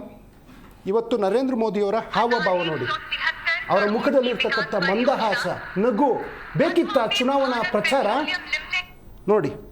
मेरे फर्स्ट टाइम वोटर से कहना चाहता हूं कि आपका पहला वोट ಕೇಳಿ. पुलवामा में जो वीर शहीद हुए हैं, ಯಾರಾದ್ರೂ ಸಾವಿನ ಮೇಲೆ ಓಟ್ ಕೇಳ್ತಾರೆ ಮೇಡಮ್, ಘನವಿತ್ತ ಪ್ರಧಾನಿಗಳು. ನಾನು ಯಾಕೆ ವಿಚಾರ ಹೇಳ್ತೀನಿ ಅಂದರೆ, ನಾನು ಇಂದಿರಾ ಗಾಂಧಿ ಅವರು ಉಲ್ಲೇಖ ಮಾಡಿದೆ ಮೇಡಮ್. 62ರ ಯುದ್ಧನೂ ನಾನು ಉಲ್ಲೇಖ ಮಾಡ್ತೀನಿ. ನೆಹರೂರವರು ಅವತ್ತು ಯುದ್ಧ ಆದ ಕ್ಷಣ ಆ ಕೂಡಲೇ ಇಂದಿರಾ ಗಾಂಧಿ ಅವರು ಆ ಸ್ಥಳಕ್ಕೆ ಹೋಗಿದ್ದಾರೆ ಮೇಡಮ್. ಸೈನಿಕರಿಗೆ ಧೈರ್ಯ ತುಂಬುವಂಥ ಕೆಲಸ ಮಾಡಿದ್ದಾರೆ. ನೆಹರೂರವರು ಅವತ್ತೇನು ಯುದ್ಧ ಆಯ್ತಲ್ಲ ಮೇಡಮ್, ನೋಡಿ, ನೆಹರೂರವರು ಆ ಸ್ಥಳಕ್ಕೆ ಹೋಗಿದ್ದಾರೆ. ನಮ್ಮ ಸೈನಿಕರಿಗೆ ಧೈರ್ಯ ತುಂಬ. ಯಾಕೆಂದರೆ ಸೈನಿಕರಿಗೆ ತಂದೆ ತಾಯಿ ಸ್ಥಾನದಲ್ಲಿ ನಾವು ಆ ಪ್ರಧಾನ ಸ್ಥಾನದಲ್ಲಿ ಕೂತಿದ್ದಂಥವ್ರು ಕೊನೆ ಪಕ್ಷ ಅಲ್ಲಿಗೆ ಹೋಗ್ಬೇಕಲ್ಲ ಮೇಡಮ್. ಇಲ್ಲಿ ನೋಡಿ, ಇಂದಿರಾ ಗಾಂಧಿಯವರು ಸೈನಿಕರ ಜೊತೆ ಇರ್ತಕ್ಕಂಥದ್ದು. ಇವತ್ತು ನರೇಂದ್ರ ಮೋದಿಯವರು ಸೌದಿಯಿಂದ ಬಂದು ಮೀಟಿಂಗ್ ಮಾಡಿದ್ದಾರೆ. We respect it. ಕೊನೆ ಪಕ್ಷ ನಮ್ಮ ಸೈನಿಕರ ಮೇಲೆ ಅವ್ರಿಗೆ ನಂಬಿಕೆ ಇಲ್ವ ಮೇಡಮ್? ಆ ಸ್ಥಳಗಳಿಗೆ ಅಥವಾ ಕುಟುಂಬಸ್ಥರುಗಳನ್ನ ಭೇಟಿಯಾಗುವಂಥ ಯಾವ ಒಂದು ಕೆಲಸನೂ ಆಗಲಿಲ್ಲ. ಚುನಾವಣಾ ಪ್ರಚಾರ ಇವರಿಗೆ ಮುಖ್ಯ ಆಯ್ತಾ ಅನ್ನುವಂಥ ಒಂದು ಪ್ರಶ್ನೆ ಮೇಡಮ್. ಎರಡನೇದು, ಇವತ್ತು ಏನೋ ಆ ಭಾಗ ಇದೆ, ಏನು ಕಾಶ್ಮೀರದ ಭಾಗ ಇದೆ, ಅಲ್ಲಿಗೆ ಸ್ಪೆಷಲ್ ಆಗಿ ಒಟ್ಟು 3,000 ಆರ್ಮಿ ಫೋರ್ಸು ಜೊತೆಗೆ 500 ಜನ ಸ್ಪೆಷಲ್ ಆಫೀಸರ್ಗಳನ್ನ ಕೊಟ್ಟಿದ್ದೀವಿ ಅಂತ 2004ರಲ್ಲಿ ಹೇಳಿದ್ದಾರೆ. ಇವತ್ತು ಪಲ್ಲವಿಯವರು ಹೇಳಿರೋ ಪ್ರಕಾರ ಮತ್ತು ಉಳಿದವರು ಹೇಳಿದ ಪ್ರಕಾರ ಒಬ್ಬನೇ ಒಬ್ಬ ಸೈನಿಕ ಆ ಜಾಗದಲ್ಲಿ ಇರಲಿಲ್ಲ. ಪೊಲೀಸ್ ಫೋರ್ಸ್ ಇರಲಿಲ್ಲ. ನೀವು ಸೈನಿಕ ಮೇಡಮ್, ಒಂದು ನಿಮಿಷ, ಪೊಲೀಸ್ನು ಕೇಳಿ. Police also comes under central government. ಕೇಂದ್ರಾಡಳಿತ ಪ್ರದೇಶ. ಕೇಂದ್ರ ಇವತ್ತು ಡೆಲ್ಲಿನಲ್ಲೂ ಕಂಟ್ರೋಲ್ಡ್ ಬೈ ಕೇಂದ್ರ, ಇದು ಯಾವುದು ನಮ್ಮ ಸೆಂಟ್ರಲ್ ಗವರ್ಮೆಂಟ್. ಇವತ್ತು ಅಲ್ಲಿ ಪೊಲೀಸ್ ಫೋರ್ಸು ಇಲ್ಲ, ಆರ್ಮಿ ಫೋರ್ಸು ಇಲ್ಲ. ಹತ್ರ ಆದ್ರಲ್ಲ, ಈಗ ಅವ್ರ ಹೆಸರು ಕೇಳಿರು, ಧರ್ಮ ಕೇಳಿರು, ಅದು ಸೈಡಿಗೆ ಇಡೋಣ. ಒಟ್ಟಾರೆ ಹೋದ್ರಲ್ಲ, ಜೀವಗಳು ಹೋಯ್ತಲ್ಲ. ಅಲ್ಲಿ ಸಮೀರನು ಸತ್ತಿದ್ದಾನಲ್ಲ, ಸತ್ತೋರ್ ಲಿಸ್ಟ್ ಅಲ್ಲಿ ಸಮೀರನು ಇದ್ದಾನೆ, ಸೈಯದ್ ಹುಸೇನು ಇದ್ದಾನೆ. ಸೈಯದ್ ಹುಸೇನು ಇದ್ದಾನೆ. ಅವರು ಪಲ್ಲವಿಯರು ಹೇಳ್ತಾರೆ, ನನ್ನ ಮಗನ ಒಬ್ಬ ಮುಸ್ಲಿಮು ಹೊತ್ಕೊಂಡ್ಬರ್ತಾ ಇದ್ದ, ಬಿಸ್ಮಿಲ್ಲಾ ಬಿಸ್ಮಿಲ್ಲಾ ಅಂತೇಳಿ ನನ್ನ ಮಗನ ಜೀವನ ಕಾಪಾಡ್ಕೊಂಡ ಎತ್ಕೊಂಡ್ಬಂದ ಅಂತ ಹೇಳ್ಬಿಟ್ಟು ಎಲ್ಲ ಭಾವನಾತ್ಮಕವಾಗಿ ಬದುಕಿದೀವಿ ಮೇಡಮ್ ಭಾರತದಲ್ಲಿ. ಆದರೆ ಈ ಘಟನೆಗೆ ನೇರವಾದಂಥ ಹೊಣೆ ನರೇಂದ್ರ ಮೋದಿಯವರು ಹೊರಲೇಬೇಕಾಗ್ತದೆ, ಗೃಹ ಸಚಿವರು ಹೊರಲೇಬೇಕಾಗ್ತದೆ, ರಾಜನಾಥ್ ಸಿಂಗ್ ಅವರು ಹೊರಲೇಬೇಕಾಗ್ತದೆ. ಏನಾಯ್ತು ನಮ್ಮ ಇಂಟೆಲಿಜೆನ್ಸ್? ಏನಾಯ್ತು ನಮ್ಮ ಇಂಟೆಲಿಜೆನ್ಸಿ? ಹೆಂಗ್ ಬಂದ್ರು ಅವ್ರ ಗಡಿ ಒಳಗಡೆ? ಅವತ್ತು ನೀವು ಸರಿಯಾದ, ಇವತ್ತು ಇಂದಿರಾ ಗಾಂಧಿನ ಯಾಕವತ್ತು ಅಟಲ್ ಬಿಹಾರಿ ವಾಜಪೇಯಿ ಅವರು ದುರ್ಗೆ ಅಂತ ಹೇಳಿದ್ರು ಮೇಡಮ್? ಒಂದೇ ಉದ್ದೇಶ, ಅವತ್ತು ಅವರ ನಿರ್ಧಾರ. ಅವತ್ತು ಇಡೀ ವಿಶ್ವ ಮೇಡಮ್, ಅವತ್ತು ಇಡೀ ವಿಶ್ವ ಯಾವ್ದು ನಮ್ಮ ಪರ, ಒಂದ್ ನಿಮಿಷ, ಅವತ್ತು ಎಲ್ಲರನ್ನು ಹೊಡೆದಾಕಿದೀವಿ ಸ್ವಾಮಿ. ಇವತ್ತು ನೋಡಿ ನೋಡಿ, ಅವತ್ತು ಹೊಡೆದಾಕಿದೀವಿ, ಅವತ್ತು ಹೊಡೆದಾಕಿದೀವಿ, ಗಲ್ಲಿಗಾಕ್ತಿದೀವಿ, ಗಲ್ಲಿಗಾಕ್ತಿದೀವಿ, ಗಲ್ಲಿಗಾಕ್ತಿದೀವಿ. ನಾಚಿಕೆ ಆಗಬೇಕು. ಬಾಲಾಕೋಟ್ ಅಂತೇಳಿ 3 ಸೇನೆ ಮುಖ್ಯಸ್ಥರು ಬಂದು ಹೇಳಿದ್ದಾರೆ ಮೇಡಮ್, ಯಾವುದೇ ಮೃತ ಆಗಿಲ್ಲ ಅಲ್ಲಿ ಅಂತ ಹೇಳ್ಬಿಟ್ಟು ಡ್ರೈಯರ್ಗೆ ಹಾಕಿದೀವಿ ಅಂತ ಹೇಳ್ಬಿಟ್ಟು. ಇವರಿಗೆ ನಾಚಿಕೆ ಯಾವ ರೀತಿ ಬಿಹಾರಕ್ಕೆ ಹೋದ್ರು ಚುನಾವಣೆ ಪ್ರಚಾರಕ್ಕೆ? ಇವರ ಪ್ರಧಾನಿ ಯಾವ ರೀತಿ? ಈ ದೇಶದ ಪ್ರಧಾನಿ ರಾಹುಲ್ ಗಾಂಧಿ ಅಲ್ಲ, ಈ ದೇಶದ ಪ್ರಧಾನಿ ರಾಹುಲ್ ಗಾಂಧಿ ಅಲ್ಲ ಮೇಡಮ್, ದೇಶದ ಪ್ರಧಾನಿ ರಾಹುಲ್ ಗಾಂಧಿ ಅಲ್ಲ, ದೇಶದ ರಕ್ಷಣಾ ಸಚಿವರು ರಾಹುಲ್ ಗಾಂಧಿ ಅಲ್ಲ, ದೇಶದ ಗೃಹ ಸಚಿವರು ರಾಹುಲ್ ಗಾಂಧಿ ಅಲ್ಲ. ನಾಗೇಂದ್ರ ಅವರೇ, ನನಗೆ ಕ್ಲಾರಿಟಿ ಬೇಕು. ಫಸ್ಟ್ ಆಫ್ ಆಲ್, ತಪ್ಪುಗಳನ್ನು ಅಕ್ಸೆಪ್ಟ್ ಮಾಡಿಬಿಟ್ರೆ ನೆಕ್ಸ್ಟ್ ಮೂವ್ಗೆ ಈಸಿ ಆಗುತ್ತೆ. ಇಂಟೆಲಿಜೆನ್ಸ್ ಫೇಲ್ಯೂರ್ ಆಗಿದೆ, ಬೇಸಿಕ್ ಪೊಲೀಸ್ ಫೋರ್ಸ್ ಇಲ್ಲ. ಪಹಲ್ಗಾಮ್ ಜಮ್ಮು ಕಾಶ್ಮೀರದ ಭಾಗ ಅನ್ನೋದಾದರೆ ಅದು ಎಷ್ಟೇ ನೀವು 370 ರಿಮೂವ್ ಮಾಡಿದ್ರು, ಅದು ಎಷ್ಟೇ ನಾವು ಸ್ವತಂತ್ರವಾಗಿದ್ದೀವಿ ಅನ್ನೋದಾದರೂ ಕೂಡ ಬೇಸಿಕ್ಕಾಗಿ ಅಲ್ಲಿ ಒಂದು ಸೈನಿಕ ಪಡೆನೋ ಪೊಲೀಸ್ ಫೋರ್ಸ್ನೂ ಇಡಬೇಕು. ನಮ್ಮೂರ ಕಡೆ ಜಾತ್ರೆನೋ ಮತ್ತೊಂದು ಕಾರ್ಯಕ್ರಮ ಆದ್ರೂ ಒಂದು 4 ಜನ ಪೊಲೀಸರು ಬೀಟ್ ಹಾಕ್ತಿರ್ತಾರೆ. ಅಂಥ ಬೇಸಿಕ್ ಫೋರ್ಸು ಇಲ್ಲ ಅನ್ನೋದನ್ನು ನೀವು ಉಲ್ಲೇಖ ಮಾಡ್ತಾ ಅಷ್ಟು ಭಾರತೀಯರು ಸರಿಯಾದಂಥ ಉತ್ತರ ಕೊಡಬೇಕು ಅಂತ ಹೇಳ್ತಿದ್ದಾರೆ.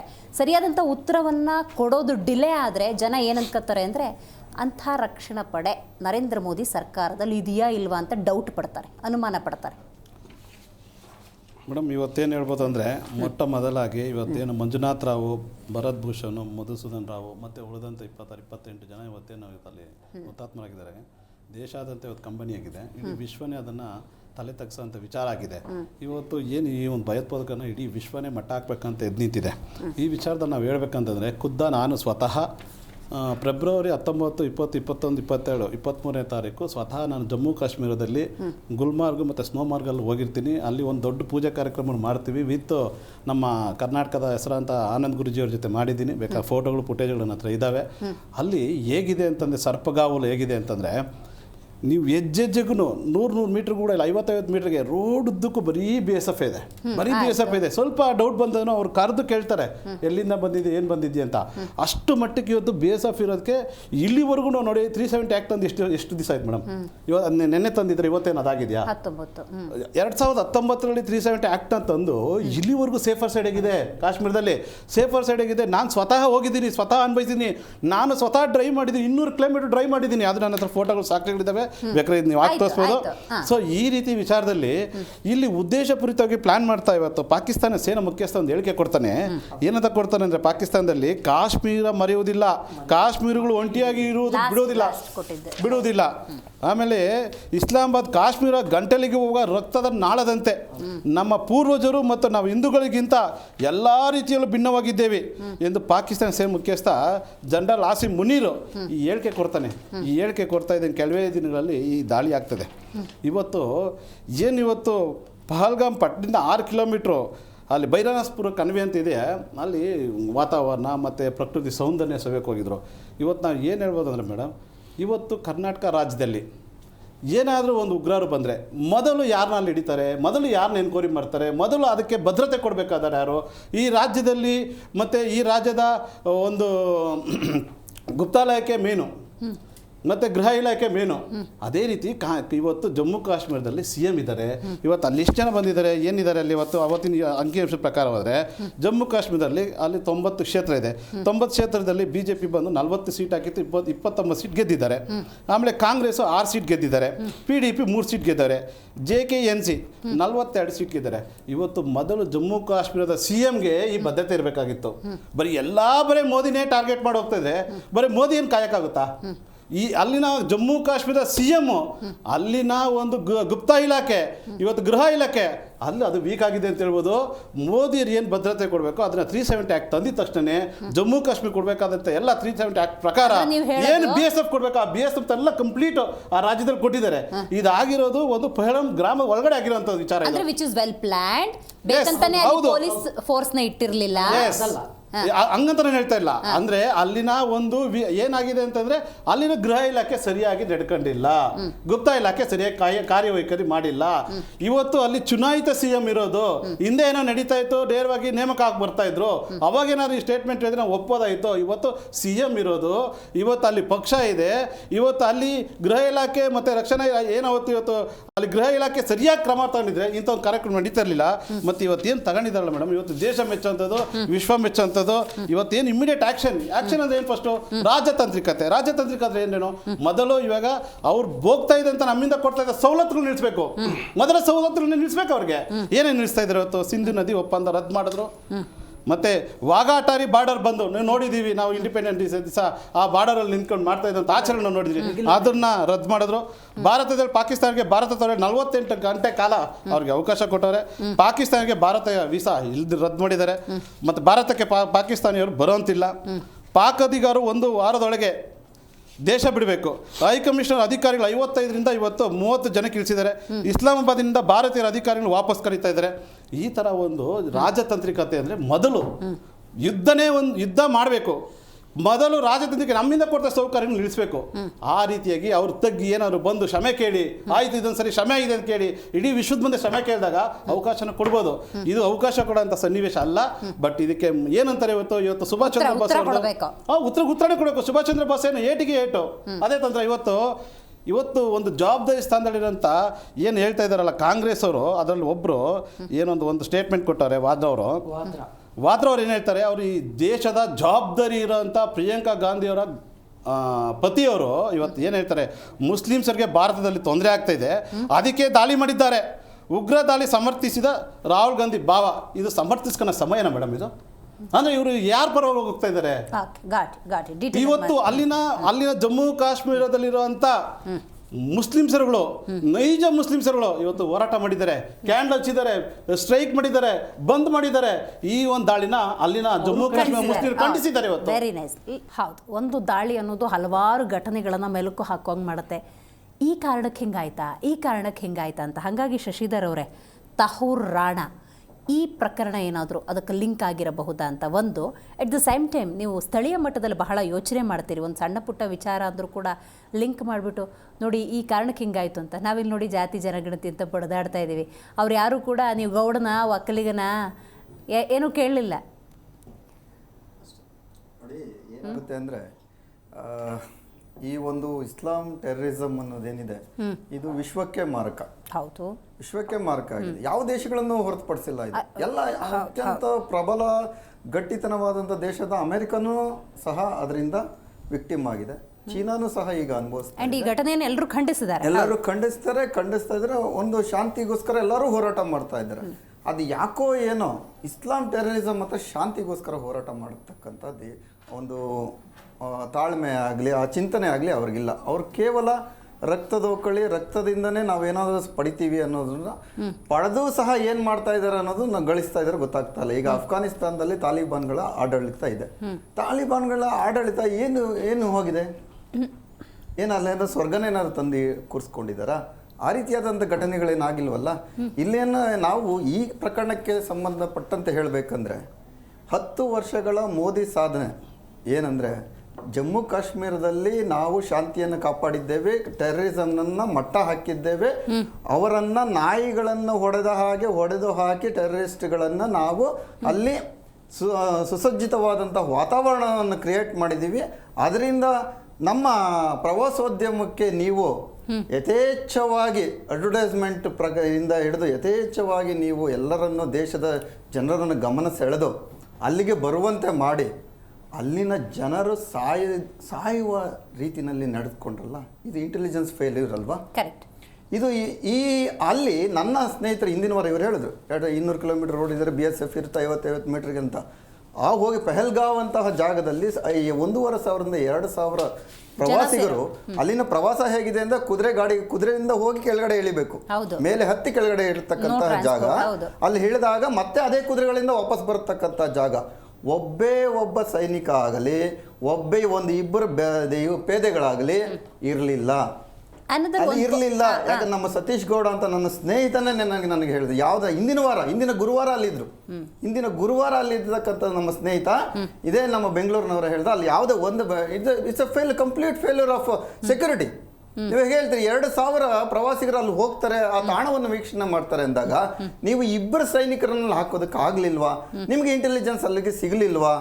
ಈ ದೇಶವನ್ನ ಕಾಯತಕ್ಕಂಥ ಸೈನಿಕ ನಾನು ಅಂತ ನರೇಂದ್ರ ಮೋದಿ ಹೇಳ್ತಕ್ಕಂಥವ್ರು ಈ ಬಗ್ಗೆ ಏನಂತ ಹೇಳ್ತಾರೆ?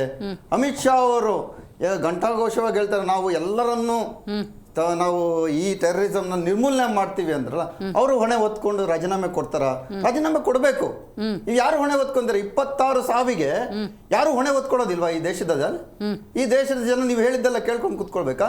ಈಗ ಹೇಳ್ತಾ ಇದ್ರಿ ನೀವು 5 ಏನೋ ಹೇಳಿದ್ರಿ, ಅದನ್ನ ನದಿನ ಇದು ಮಾಡ್ಬಿಟ್ವಿ, ಇನ್ನ ಗಡಿನ ಕ್ಲೋಸ್ ಮಾಡಿದ್ವಿ, ಅವ್ರಿಗೆ ರಾಜತಾಂತ್ರಿಕ ಕಡಿತಗೊಳಿಸ್ತೀವಿ, ಎಲ್ಲ ಗೊಳಿಸ್ತೀವಿ. ಪ್ರಕೃತಿನೂ ಇದೆಯಲ್ಲ, ಮಳೆ ಬಂದ್ರೆ ಅವ್ರಿಗೆ ಆರಾಮಾಗುತ್ತೆ. ಎಲ್ಲ ನೀವು ಒಂದ್ ಹೇಳಿದ್ರೆ ಇನ್ನೊಂದು ಆಗುತ್ತೆ. ಆ ರೀತಿ ಅಂದಲ್ಲ, ಅದು ವರನೂ ಆಗ್ಬೋದು, ಶಾಪನೂ ಆಗ್ಬೋದು. ಅದೆಲ್ಲ ಮಾಡ್ಬೇಕಾಗಿರ್ತಕ್ಕಂಥ ಅದಕ್ಕಿಂತ ಮುಂಚೆ ನಾವು ಮಾಡಬೇಕಾದಂಥ ತಯಾರಿಗಳೇನಂದ್ರೆ ಅದು ತಯಾರಿಗಳು ಇಟ್ಕೊಳ್ಬೇಕಲ್ವಾ?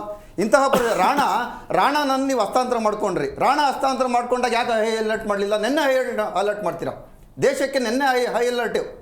ರಾಣ ಹಸ್ತಾಂತರ ಆದಾಗ ಯಾಕೆ ಅಲರ್ಟ್ ಆಗಲಿಲ್ಲ? Over confidence. ಹೌದು, ನಮ್ಮನ್ನು ಯಾರು ಮಾಡೋದಕ್ಕಾಗಲ್ಲ. ಟೆರರಿಸಮ್ ಆಗಲ್ಲ. ಟೆರರಿಸಮ್ ಎಲ್ಲದಕ್ಕೂ ಮೀರಿದಂಥದ್ದು. ತಾನು ಸಾಯೋದಕ್ಕೂ ರೆಡಿ, ತಾನು ಹತ್ಯೆ ಆಗೋದಕ್ಕೂ ಸರಿ, ಇನ್ನೊಬ್ಬರನ್ನು ತೆಗೆದುಕೊಂಡು ಹೋಗೋದಕ್ಕೂ ಸರ. ಮಾನವತ್ವವನ್ನೇ ಇಲ್ಲದ ಪೈಶಾಚಿಕ ಕೃತ್ಯಗಳನ್ನು ಮಾಡತಕ್ಕಂಥ ನರಮೇಧಕರರು, ಅವರ ಮೇಲೆ 0 ಟಾಲರೆನ್ಸ್ ಇರ್ಬೇಕು ನಮ್ಗೆ. ಇನ್ನೊಂದು ಹೇಳ್ತೀನಿ, ಯಾರು ಇಂತಹ ಹೇಳಿಕೆಗಳನ್ನ ಕೊಡಬಾರ್ದು. ಇಂಥ ಘನತೆ ಇದರಲ್ಲಿ ಇವರು ನವಾಜ್ ಶರೀಫ್ ಮಗಳ ಮದುವೆಗೆ ಪ್ರೋಟೋಕಾಲ್ ಇಲ್ಲದಂತ ಹೋದಂತಹ ವ್ಯಕ್ತಿ, ಒಬ್ಬ ವ್ಯಕ್ತಿಯ ಪಾರ್ಟಿ ಇದು. ಒಂದು ಯಾವ್ರಿ ಹೇಳ್ತೀರಾ? ದೇಶದ ಮನೋಬಲವನ್ನು ಕುಗ್ಗಿಸುವಂತ ಕೆಲಸವನ್ನು ಮಾಡ್ತಾ ಇದ್ದೀರಾ. ಎಂತಹ ಹೇಳಿಕೆ ಇದು? ವಾಪಸ್ ತಗೋಬೇಕು ಹೇಳಿಕೆ. ನಾವು ಇವರು ತಗೊಂಡು ಕರ್ತಕ್ಕಂತ ಎಲ್ಲ ಇಂತಹ ಸಾವನ್ನು ರಾಜಕೀಯ ಮಾಡಿದಂತ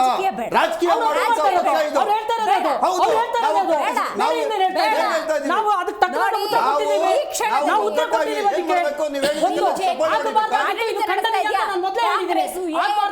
ಖಂಡನೀಯ ಅಂತ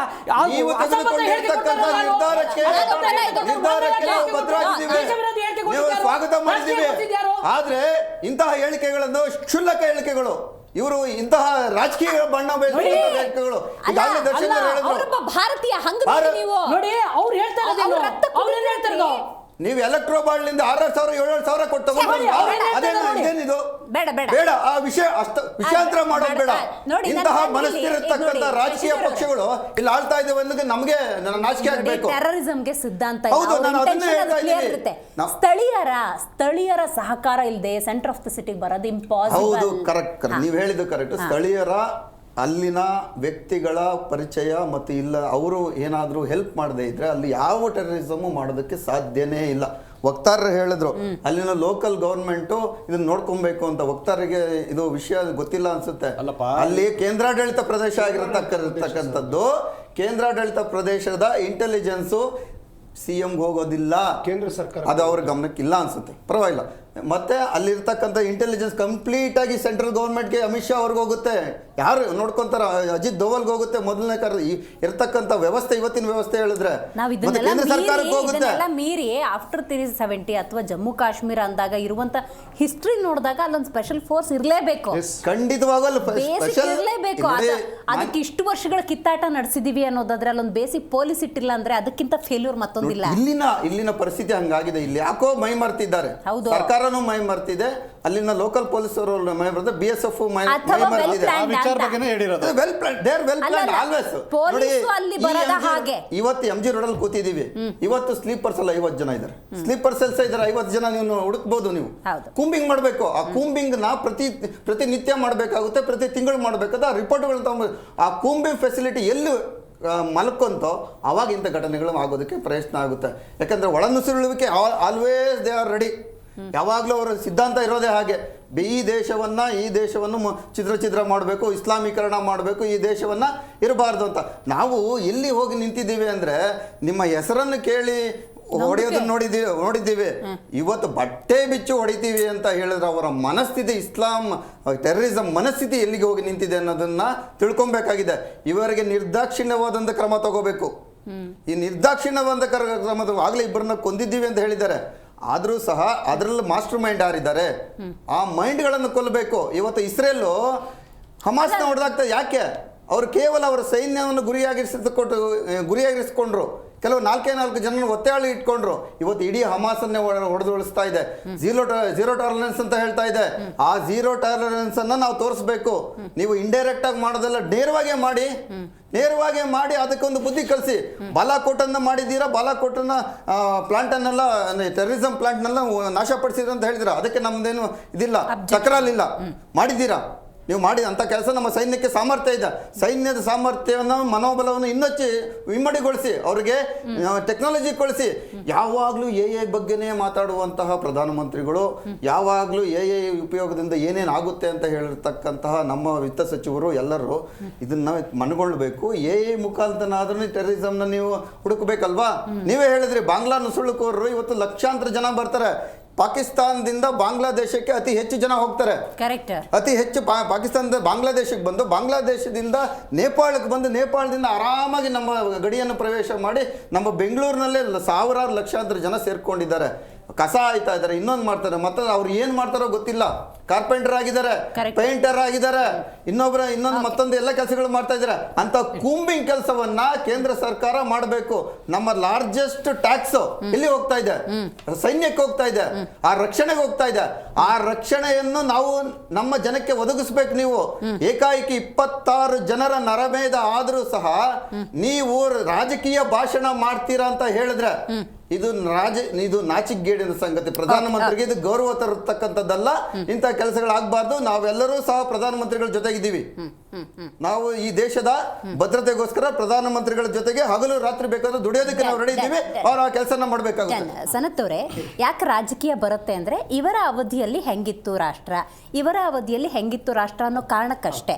ನೋಡಿ, 2014ರಲ್ಲಿ ಕಥುವಾ, 2014ರಲ್ಲಿ ಬರಾಂಡಾ ಮೋರ್ ಲ್ಯಾಂಡ್ ಮೈನು, 2014ನಲ್ಲಿ ಅರ್ನಿಯಾ, 2014ರಲ್ಲಿ ಉರಿ ಸೂಸೈಡ್ ಅಟ್ಯಾಕು, 2015ರಲ್ಲಿ ಕಥುವಾ, ಎಗೇನ್ 15ರಲ್ಲಿ ಸೋಫಿಯಾ. ಲಿಸ್ಟ್ ನೋಡ್ತಾ ಹೋದ್ರೆ ನಿಮ್ಮ ಅವಧಿಯಲ್ಲಿ ಲಿಸ್ಟ್ ದೊಡ್ಡದಾಗಿ ಕಾಣಿಸ್ತಿದೆ. ಬಂದೆ ಅಲ್ಲ, ಒಂದು ಇಲ್ಲಿ ಫಸ್ಟ್ ವಿಚಾರ ಏನು ಗೊತ್ತಾ, ದೇಶದ ಒಳಗಡೆ ಏನು ಅವಾಗ ಎಷ್ಟಾಗಿತ್ತು ಅನ್ನೋದು ನಾವು ನೋಡಬೇಕಾಗತ್ತೆ. ಖಂಡಲ್ಲಿ ಬಾಂಬ್ ಇತ್ತು. ಇಲ್ಲಿ ಪಕ್ಕದಲ್ಲಿ ನಿಮ್ಮ ಚಿನ್ನಸ್ವಾಮಿ ಸ್ಟೇಡಿಯಂ ಇದೆ, ಅಲ್ಲಿ ಪಕ್ಕದಲ್ಲೂ ಬಾಂಬ್ ಬ್ಲಾಸ್ಟ್ ಆಯಿತು, ಅದನ್ನು ನೀವು ಹೇಳಬೇಕಾಗತ್ತೆ. ಅದಾದಮೇಲೆ ಮಂಗಳೂರಲ್ಲಿ ಬ್ಲಾಸ್ಟ್ ಆಯಿತು, ಅದನ್ನು ಹೇಳಬೇಕಾಗತ್ತೆ. ಅದಕ್ಕೆ ಯಾವ್ಯಾವ ರೀತಿ ಯಾವ್ಯಾವ ಸ್ಟೇಟ್ಮೆಂಟ್ ಕೊಟ್ಟರು ಅದು ಬೇಡ. ಈಗ ಅಪ್ರಸ್ತುತ ಇಲ್ಲಿ ಈಗಿನ ವಿಚಾರಕ್ಕೆ. ಇನ್ನೊಂದು ಏನು ಗೊತ್ತಾ, ಪಾಕಿಸ್ತಾನದಲ್ಲಿ ಈಗ ಈ ವಿಚಾರದಲ್ಲಿ ಅವ್ರು ಏನು ಹೇಳ್ತಾ ಇದ್ದಾರೆ ಗೊತ್ತಾ, 1972 ಅಗ್ರಿಮೆಂಟನ್ನು ಹೊರಗೆ ತಗೋಬೇಕು, ತೆಗಿಬೇಕು ಅಂತ ಹೇಳ್ತಾ ಇದ್ದಾರೆ. 1972 ಅಲ್ಲಿ ಏನು ಅಗ್ರಿಮೆಂಟ್ ಆಗಿತ್ತು ಅಂದರೆ LOCನ ಯಥಾಸ್ಥಿತಿ ಕಾಯ್ಕೊಳ್ತೀವಿ, ಅಲ್ಲಿ ಪೀಸನ್ನು ಕಾಯ್ಕೊಳ್ತೀವಿ ಅಂತಕ್ಕಂಥ ವಿಚಾರನ ನೀವು ಈಗ ವಾಪಸ್ ತಗೋಬೇಕು ಅನ್ನುವಂಥ ಒತ್ತಡಗಳನ್ನು ಸರ್ಕಾರದ ಮೇಲೆ ಹೇರ್ತಾ ಇದ್ದಾರೆ. They are not trying for it. ಆದರೆ ನಾವು ತಕ್ಷಣದಲ್ಲಿ ಏನು ನಾವು ತಗೊಂಡಿದ್ದೇವಲ್ಲ ನಿರ್ಧಾರ, ಈ ನಿರ್ಧಾರಕ್ಕೆ ಅವರು ಕಕ್ಕಾಬಿಕ್ಕಿ ಆಗಿದ್ದಾರೆ. ಏನು ಮಾಡಬೇಕು ಅನ್ನುವಂಥದ್ದು ಅವ್ರಿಗೆ ಗೊತ್ತಾಗ್ತಾ ಇಲ್ಲ.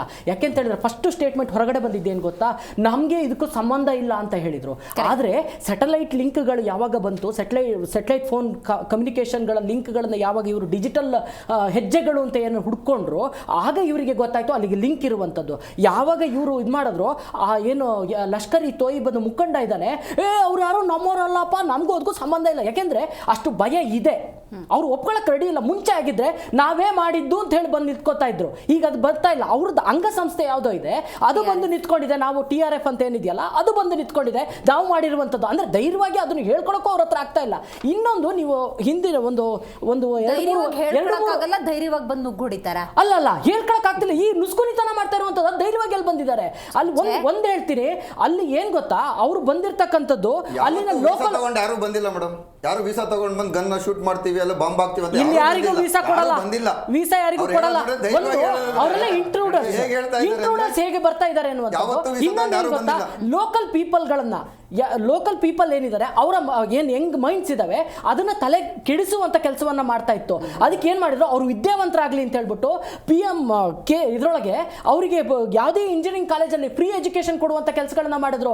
ಯಾಕೆಂದ್ರೆ ವಿದ್ಯಾವಂತರಾಗ್ಲಿ ಅಂತ ಹೇಳಿ. ಇನ್ನೊಂದು ಏನ್ ಗೊತ್ತಾ, ಕಾಶ್ಮೀರ ಉಳಿದಿರೋದೇ ನಮ್ಮ ಇಲ್ಲಿನ ಭಾರತೀಯರಿದಾರಲ್ಲ ಇವರ ಪ್ರವಾಸದಿಂದ. ಅಲ್ಲಿ ಬೇರೆ ರೆವಿನ್ಯೂ ಇಲ್ಲ, ಅಲ್ಲಿ ಕೇಸರಿ ಬರುತ್ತೆ, ಆಪಲ್ಗಳು ಬರುತ್ತೆ, ಅದನ್ನ ಇಟ್ಕೊಂಡು ವರ್ಷ ಇಡೀ ತಿನ್ಲಿಕ್ಕಾಗೋದಿಲ್ಲ, ಇಲ್ಲಿಂದ ರಫ್ತಾಗಬೇಕು. ಆಮೇಲೆ ಇನ್ನೊಂದು ಬಾರ್ಡರ್ ರೋಡ್ ಆರ್ಗನೈಸೇಷನ್ ಅವರೇ ಹೇಳ್ತಾರೆ, ಅಲ್ಲಿನ ಜನಗಳೇ ಹೇಳ್ತಾರೆ, ಬಾರ್ಡರ್ ರೋಡ್ ಆರ್ಗನೈಸೇಷನ್ ಅಲ್ಲಿ ಕನ್ಸ್ಟ್ರಕ್ಟ್ ಮಾಡಿರುವಂತ ರೋಡ್ಗಳು ಇನ್ನೆಲ್ಲೂ ಕನ್ಸ್ಟ್ರಕ್ಟ್ ಮಾಡಿಲ್ಲ ಅಂತ. ಇನ್ಫ್ರಾಸ್ಟ್ರಕ್ಚರ್ ಡೆವಲಪ್ ಮಾಡಿದೀವಿ, ಪ್ರತಿಯೊಂದು ಜಾಗಕ್ಕೂ ಹೋಗಿ ತಲುಪ ಅಂದ್ರೆ ನಾವು ಸ್ಟ್ರಾಟಜಿಕಲ್ ವ್ಯೂ ಅಂತ ಏನ್ ಹೇಳ್ತೀವಲ್ಲ, ಸ್ಟ್ರಾಟಜಿಕಲ್ ಪಾಯಿಂಟ್ ಅಂತ ಹೇಳ್ತೀವಲ್ಲ, ಅದನ್ನ ರೀಚ್ ಆಗುವಂತ ಕೆಲಸವನ್ನ ಮಾಡಿದೀನಿ. ಇದೇನೋ ಅಚಾತುರ್ಯ ಆಗಿದೆ ಈಗ, ಇದಕ್ಕೆ ಸರಿಯಾದ ಒಂದು ಏನು ನಿರ್ಧಾರ ತಗೊಂಡಿದೀವಿ ಈಗ, ಇದು ನಮಗೆ ಮುಂದಿನ ದಿನದಲ್ಲಿ ಫಲ ಕೊಟ್ಟೇ ಕೊಡುತ್ತೆ. ಈ ರಾಜ್ಯದ ಅಷ್ಟೂ ಜನರನ್ನ ಏನು ರಕ್ಷಣೆ ಮಾಡುವಂತದ್ದು ನಮ್ಮ ಶ್ರೀ ನರೇಂದ್ರ ಮೋದಿ ಅವರ ನೇತೃತ್ವದಲ್ಲಿ, ಅಮಿತ್ ಶಾ ಇರ್ಬೋದು, ರಾಜನಾಥ್ ಸಿಂಗ್ ಇರ್ಬೋದು, ತತ್ಕ್ಷಣದಲ್ಲಿ ಅವರು ಕಾರ್ಯೋನ್ಮುಖವಾಗಿ ಯಾವ ರೀತಿಯಾಗಿ ಎಲ್ಲವನ್ನೂ ಆಕ್ಟಿವೇಟ್ ಮಾಡಿದ್ರು ಅನ್ನುವಂಥದ್ದನ್ನು ನಾವು ನೋಡ್ಬೇಕಾಗತ್ತೆ. ಹಾಗಾದ್ರೆ ನಾವು ನಿರೀಕ್ಷೆ ಮಾಡ್ಬೋದಾ ಸನ್ನತ್ತವ್ರು ಅಂತ ಒಂದು ಉತ್ತರ ಕೊಡ್ತಾರೆ? ದೇಶದ ಸೇನೆಗೆ ಬಡ್ತಿ ಆಗ್ಬೇಕಾಗಿರೋದು 180,000 ಸೈನಿಕರು. ಅಗ್ನಿಪಥ್ ಅಗ್ನಿವೀರ್ ಅಂತ ಮಾಡಿದ್ರು. 4 ವರ್ಷಕ್ಕೆ ಸೇನೆ, ಆಮೇಲೆ ನಿವೃತ್ತಿ ಅನ್ನುವಂತ ವಿಚಾರ. ಇನ್ನೊಂದು ಶತ್ರು ದೇಶ, ಶತ್ರು ದೇಶದ ಜೊತೆಗೆ ಸದಾ ಇರಬಾರ್ದು. 71ರಲ್ಲಿ ಆದಂತ ವಾರು ಅವತ್ತು ಕಲಿಸಿದಂತ ಪಾಠ. ಬಸ್ ಬಿಟ್ಟವ್ರು ಯಾರು, ರೈಲ್ ಬಿಟ್ಟವ್ರು ಯಾರು, ಆಮೇಲೆ ಕಾರ್ಗಿಲ್ ವಾರ ಇತ್ತಾನೆ, ಕಂದಾರ್ ವಿಮಾನಾಪರಣ ಆದಾಗ ಉಗ್ರಗಾಮಿಗಳು ಬಿಟ್ಟು ಬಂದ್ರು ತಾನೆ. ಮೋದಿ ಅವ್ರನ್ನ ಏನಾದ್ರು ಇನ್ವಿಟೇಷನ್ ಕೊಟ್ಟು ಕರೆದಿದ್ರ? ಹಿಂದಿನ ಒಬ್ಬ ಪ್ರಧಾನಿ ಹೋಗಿಲ್ಲ ಮೇಡಮ್. ಯಾವ ಉದ್ದೇಶಕ್ಕೆ ಹೋದ್ರು ಅಂತ ಅನ್ಸುತ್ತೆ ನಿಮ್ಗೆ ನರೇಂದ್ರ ಮೋದಿ? ಅಲ್ಲಲ್ಲ, ಅಂದ್ರೆ ಅದರ ಹಿಂದಿನ ಉದ್ದೇಶ ಏನಿರಬಹುದು? ಯಾರ ಜೊತೆ ಸಂಬಂಧ ಮಾಡಬೇಕು? ಅದೇ ಅಂದ್ರೆ ಶತ್ರು ದೇಶ ತರ ನೋಡ್ಬೇಕು. ಅಲ್ಲಲ್ಲ, ಈಗ ಅವ್ರ ಶತ್ರುನೇ ಪಾಕಿಸ್ತಾನ ಕ್ರಿಕೆಟ್ಗಳೆಲ್ಲ ನೋಡಿ, ನಮ್ಮಲ್ಲಿ ಒಂದು ಗಾದೆ ಇದೆ, ಕಣ್ಣೀರಾದ್ರೂ ತಣಿಸಿ ಕೊಡಿ ಅಂತ ಒಂದು ಗಾದೆ ಇದೆ. ಅದನ್ನ ನಾವು ಅರ್ಥ ಮಾಡ್ಕೋಬೇಕು. ನಮ್ಮ ಟೀಮಲ್ಲಿ ಕ್ರಿಕೆಟ್ ಆಡೋದಿಲ್ಲ, ಅದು ಮಾತ್ರ ದೇಶದ ಪ್ರಧಾನಿಯಾಗಿ 2025 ತನಕ ಇದ್ದಾರೆ. ಅದಕ್ಕೋಸ್ಕರ ಅಲ್ಲೇನೋ ಹೋದೆ ಅಂತೇಳಿ ಆಯ್ತು. ಪುಲ್ವಾಮಾ ದಾಳಿ ಆಯ್ತಲ್ಲ, ಏನು ಉತ್ತರ ಕೊಟ್ರಿ ನೀವು? ಕೊಟ್ಟಿದೀವಲ್ಲ, ಸಾಕ್ಷಿ ಕೇಳಿದಲ್ಲ, ಸೈನಿಕ ಹುತಾತ್ಮರಾಗಿದ್ದಾರಲ್ಲ ಮೇಡಮ್, ಯಾವ ರೀತಿ ಇವರು ಉತ್ತರ ಕೊಡ್ತಾ ಇದ್ದಾರೆ ಇವತ್ತು? ಏನೋ ನದಿ ಅಂತೆ, ಮತ್ತಿನ್ನೊಂದಂತೆ, ಮಗದೊಂದಂತೆ. ನೋಡಿ, ಮುಂದೆ ಗೊತ್ತಾಗುತ್ತೆ. ಕೆಲವೊಂದಕ್ಕೆ ಗನ್ನಿಗೆ ಗನ್ನಲ್ಲೇ ಉತ್ತರ ಕೊಡಬೇಕಾಗ್ತದೆ. ಇವತ್ತು ಆಯ್ತು ಮೇಡಮ್, ಇಸ್ರೇಲ್ ವಿಚಾರ. ನಮ್ಮ ಸ್ನೇಹಿತ ಇದರಲ್ಲಿ ಇಸ್ರೇಲ್ ಅಲ್ಲಿ ಬಾಂಬ್ ಹಾಕಿದ್ರು ಸಮೇತ ಅದು ಭೂಮಿ ತಲುಪಲ್ಲ ಅದು. ಇನ್ನ ಅವ್ರಿಗೆ ಯಾವ ರೀತಿ ಅಂದ್ರೆ, ಒಂದು ಬ್ಲಾಸ್ಟ್ ಆಗೋ ಟೈಮಲ್ಲಿ ಸಪರೇಟ್ ಒಂದು ರೂಮ್ ಇದೆಯಂತೆ, ಅಲ್ಲಿ ಬಂಕರ್ ಒಳಗಡೆ ಹೋದ್ರೆ ಏನೂ ಆಗಲ್ಲಂತೆ. ಇವತ್ತು ಸಾರಾಸಗಟ್ಟಾಗಿ ಒಳಗಡೆ ಬರ್ತಾರೆ, ಹೊಡಿತಾರೆ. ಎಲ್ಲ ಸತ್ತೋರೆಲ್ಲ ನಮ್ಮ ಬಂಧು ಬಾಂಧವರು, ಬೇರೆ ಯಾರು ಅಲ್ಲ. ಅಲ್ಲೂ ಅದೇ ರೀತಿ ಅಟ್ಯಾಕ್ ಆಯ್ತಲ್ಲ ಮೇಡಮ್? ಅದು 2014ರಿಂದ ಆಗ್ತಿಲ್ಲ, ನುಸುಳುಕೋರು 48ರಿಂದನೂ ಇಲ್ಲ. ಇಸ್ರೇಲ್ ಅಲ್ಲಿ ಕೆಲವು ಲೀಸ್ಟ್ ಹೇಳಿದ್ರೆ, ಐರನ್ ಡೋಮ್ ಅಂತ ಇತ್ತು, ಅದನ್ನ ದಾಟಿ ಬಂದ್ರು. ನಾಗರಿಕರು ಸತ್ತಿದ್ದಾರೆ ಅಂತೇಳಿ ಆರ್ಟಿಕಲ್ 370 ತೆಗೆದ ತಕ್ಷಣ ಏನು ಹೇಳಿದ್ರಲ್ಲ, ಆಯ್ತು. ಈಗ ತೆಗ್ದಿದಿರಲ್ಲ, ಹೆಂಗಾಯ್ತು ದಾಳಿ? ಅಭಿವೃದ್ಧಿ ಆಗ್ತಾ ಇದೆ. ಈಗ ಯಾವುದೇ ಆದ್ರೂ ಮೆಣಸಿನ್ಕಾಯಿ ತಿಂದ ತಕ್ಷಣ ಖಾರ ಆಗಬೇಕು ಅಲ್ವೇ, ಸಕ್ಕರೆ ತಿಂದ ತಕ್ಷಣ ಸಿಹಿ ಆಗಬೇಕು. 19ಕ್ಕೆ ಕಾಯ್ಕೊಂಡು ಇವತ್ತು 22 ಏಪ್ರಿಲ್ ಅಲ್ಲಲ್ಲ 22 ಏಪ್ರಿಲ್ 25 ಹೊಡಿಬೇಕು ಅಂತ 19ರಿಂದ ಕಾಯ್ಕೊಂಡಿದ್ರ ಮೇಡಮ್? ಅವತ್ತೇ ಉತ್ತರ ಕೊಟ್ಟು ಭಯ ಬರಬೇಕಲ್ಲ ಮೇಡಮ್? ಆಯ್ತು. ಇನ್ನೊಂದು ವಿಚಾರ,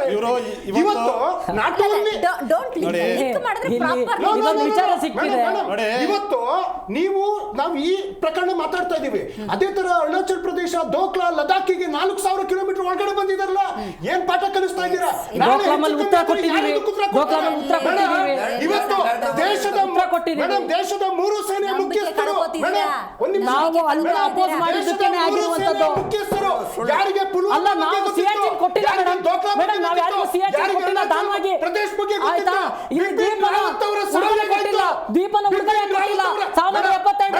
ಮೇಡಮ್, ಒಂದ್ ನಿಮಿಷ. ಮಾಲ್ಡೀವ್ಸ್ ಸಣ್ಣದದು, ಅವ್ರು ಹೋಗಿ ಚೀನಾ ಜೊತೆ ಮಾತಾಡ್ಕೊಂಡು ಚೆನ್ನಾಗಿದ್ದಾರೆ. ಲಕ್ಷದ್ವೀಪನ ನಾವು ಉದ್ಧಾರ ಮಾಡ್ಬೇಕಾಯ್ತು ಅಲ್ಲ, ಮಾಲ್ಡೀವ್ಸ್ ಹೋಗ್ಬೇಕು ಅಂತ ಹೇಳ್ತಿಲ್ಲ. ನೆರೆ ದೇಶಗಳ ಜೊತೆಗೆ ಭಾರತದ ಸಂಪರ್ಕ ಸಂಬಂಧ ರಾಷ್ಟ್ರಪತಿಗೆ ಯಾವ ರೀತಿ ಪ್ರೋಟೋಕಾಲ್ ಇರ್ತದೆ? ಮುಂದೆ ಒಂದು ಎಸ್ಕಾರ್ಟ್, ಒಂದು ಪೈಲಟ್, ಒಂದು ಮಧ್ಯದಲ್ಲಿ ರಾಷ್ಟ್ರಪತಿ ಹೋಗ್ತಾರೆ. ಸೇಮ್ ಎಸ್ಕಾರ್ಟ್ ಇದ್ದಿದ್ದು ಬಿಪಿನ್ ರಾವತ್ ಅವರಿಗೆ. ಆದ್ರೆ ಅವತ್ತು ಒಂದೇ ಸಿಂಗಲ್ ಹೆಲಿಕಾಪ್ಟರ್ ದುರಂತ ಆಗ್ತದೆ. ಆ ಸಾವಿನ ತನಿಖೆ ಇಲ್ಲಿ ತನಕ ಇವ್ರು ಮಾಡಿಲ್ಲ. ದೇಶದ ಹೆಸರಲ್ಲಿ, ಸೈನಿಕರ ಹೆಸರಲ್ಲಿ ಇವರು ಹುಚ್ಚಾಟ ಮಾಡುವಂತ ಕೆಲಸ ಮಾಡ್ತಾ ಇದ್ದಾರೆ. ಮುಂದೊಂದು ದಿನ ಇದ್ರ ಪರಿಣಾಮ ಜವಾಬ್ದಾರಿಯಾಗಿ ನಡ್ಕೊತಾ ಇದೀವಿ, ಹುಚ್ಚಾಟ ಮಾಡ್ತಾ ಇಲ್ಲ. ಹುಚ್ಚಾಟ ನೀವು ಮಾಡಿರೋದು.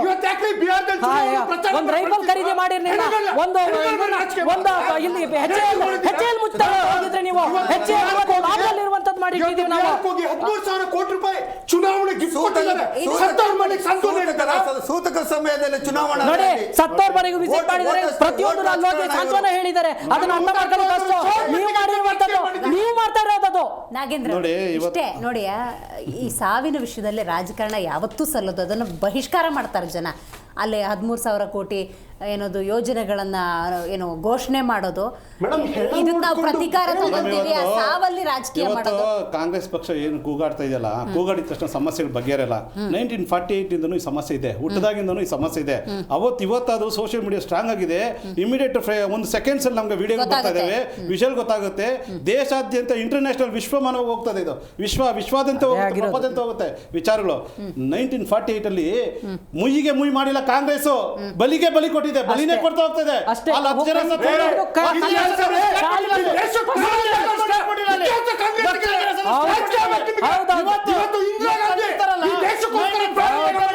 ಎಷ್ಟು ಸೈನಿಕರು ಸತ್ತಿದ್ದಾರೆ,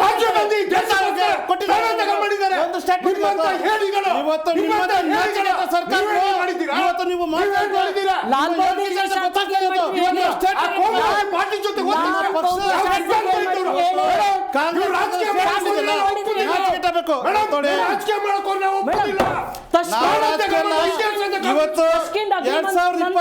ಇವತ್ತು 2025ರಲ್ಲಿ ಇಡೀ ವಿಶ್ವದಲ್ಲಿ ಇವತ್ತು ಭಾರತೀಯ ಮಿಲಿಟರಿ ಶಕ್ತಿ 4ನೇ ಸ್ಥಾನದಲ್ಲಿದೆ.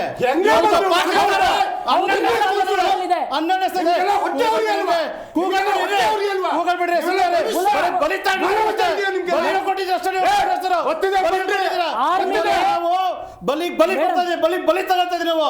ಕಾಂಗ್ರೆಸ್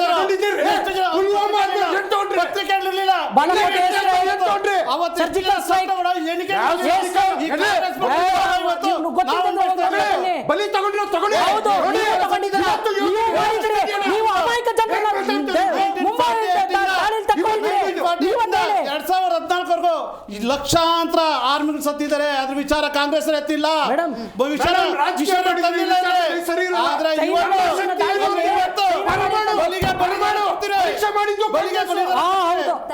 ಉತ್ತರ ಕೊಡ್ತಾರ? ಒಂದೇ ಪ್ರಶ್ನೆ, ಉತ್ತರ ಕೊಡ್ತಾರ?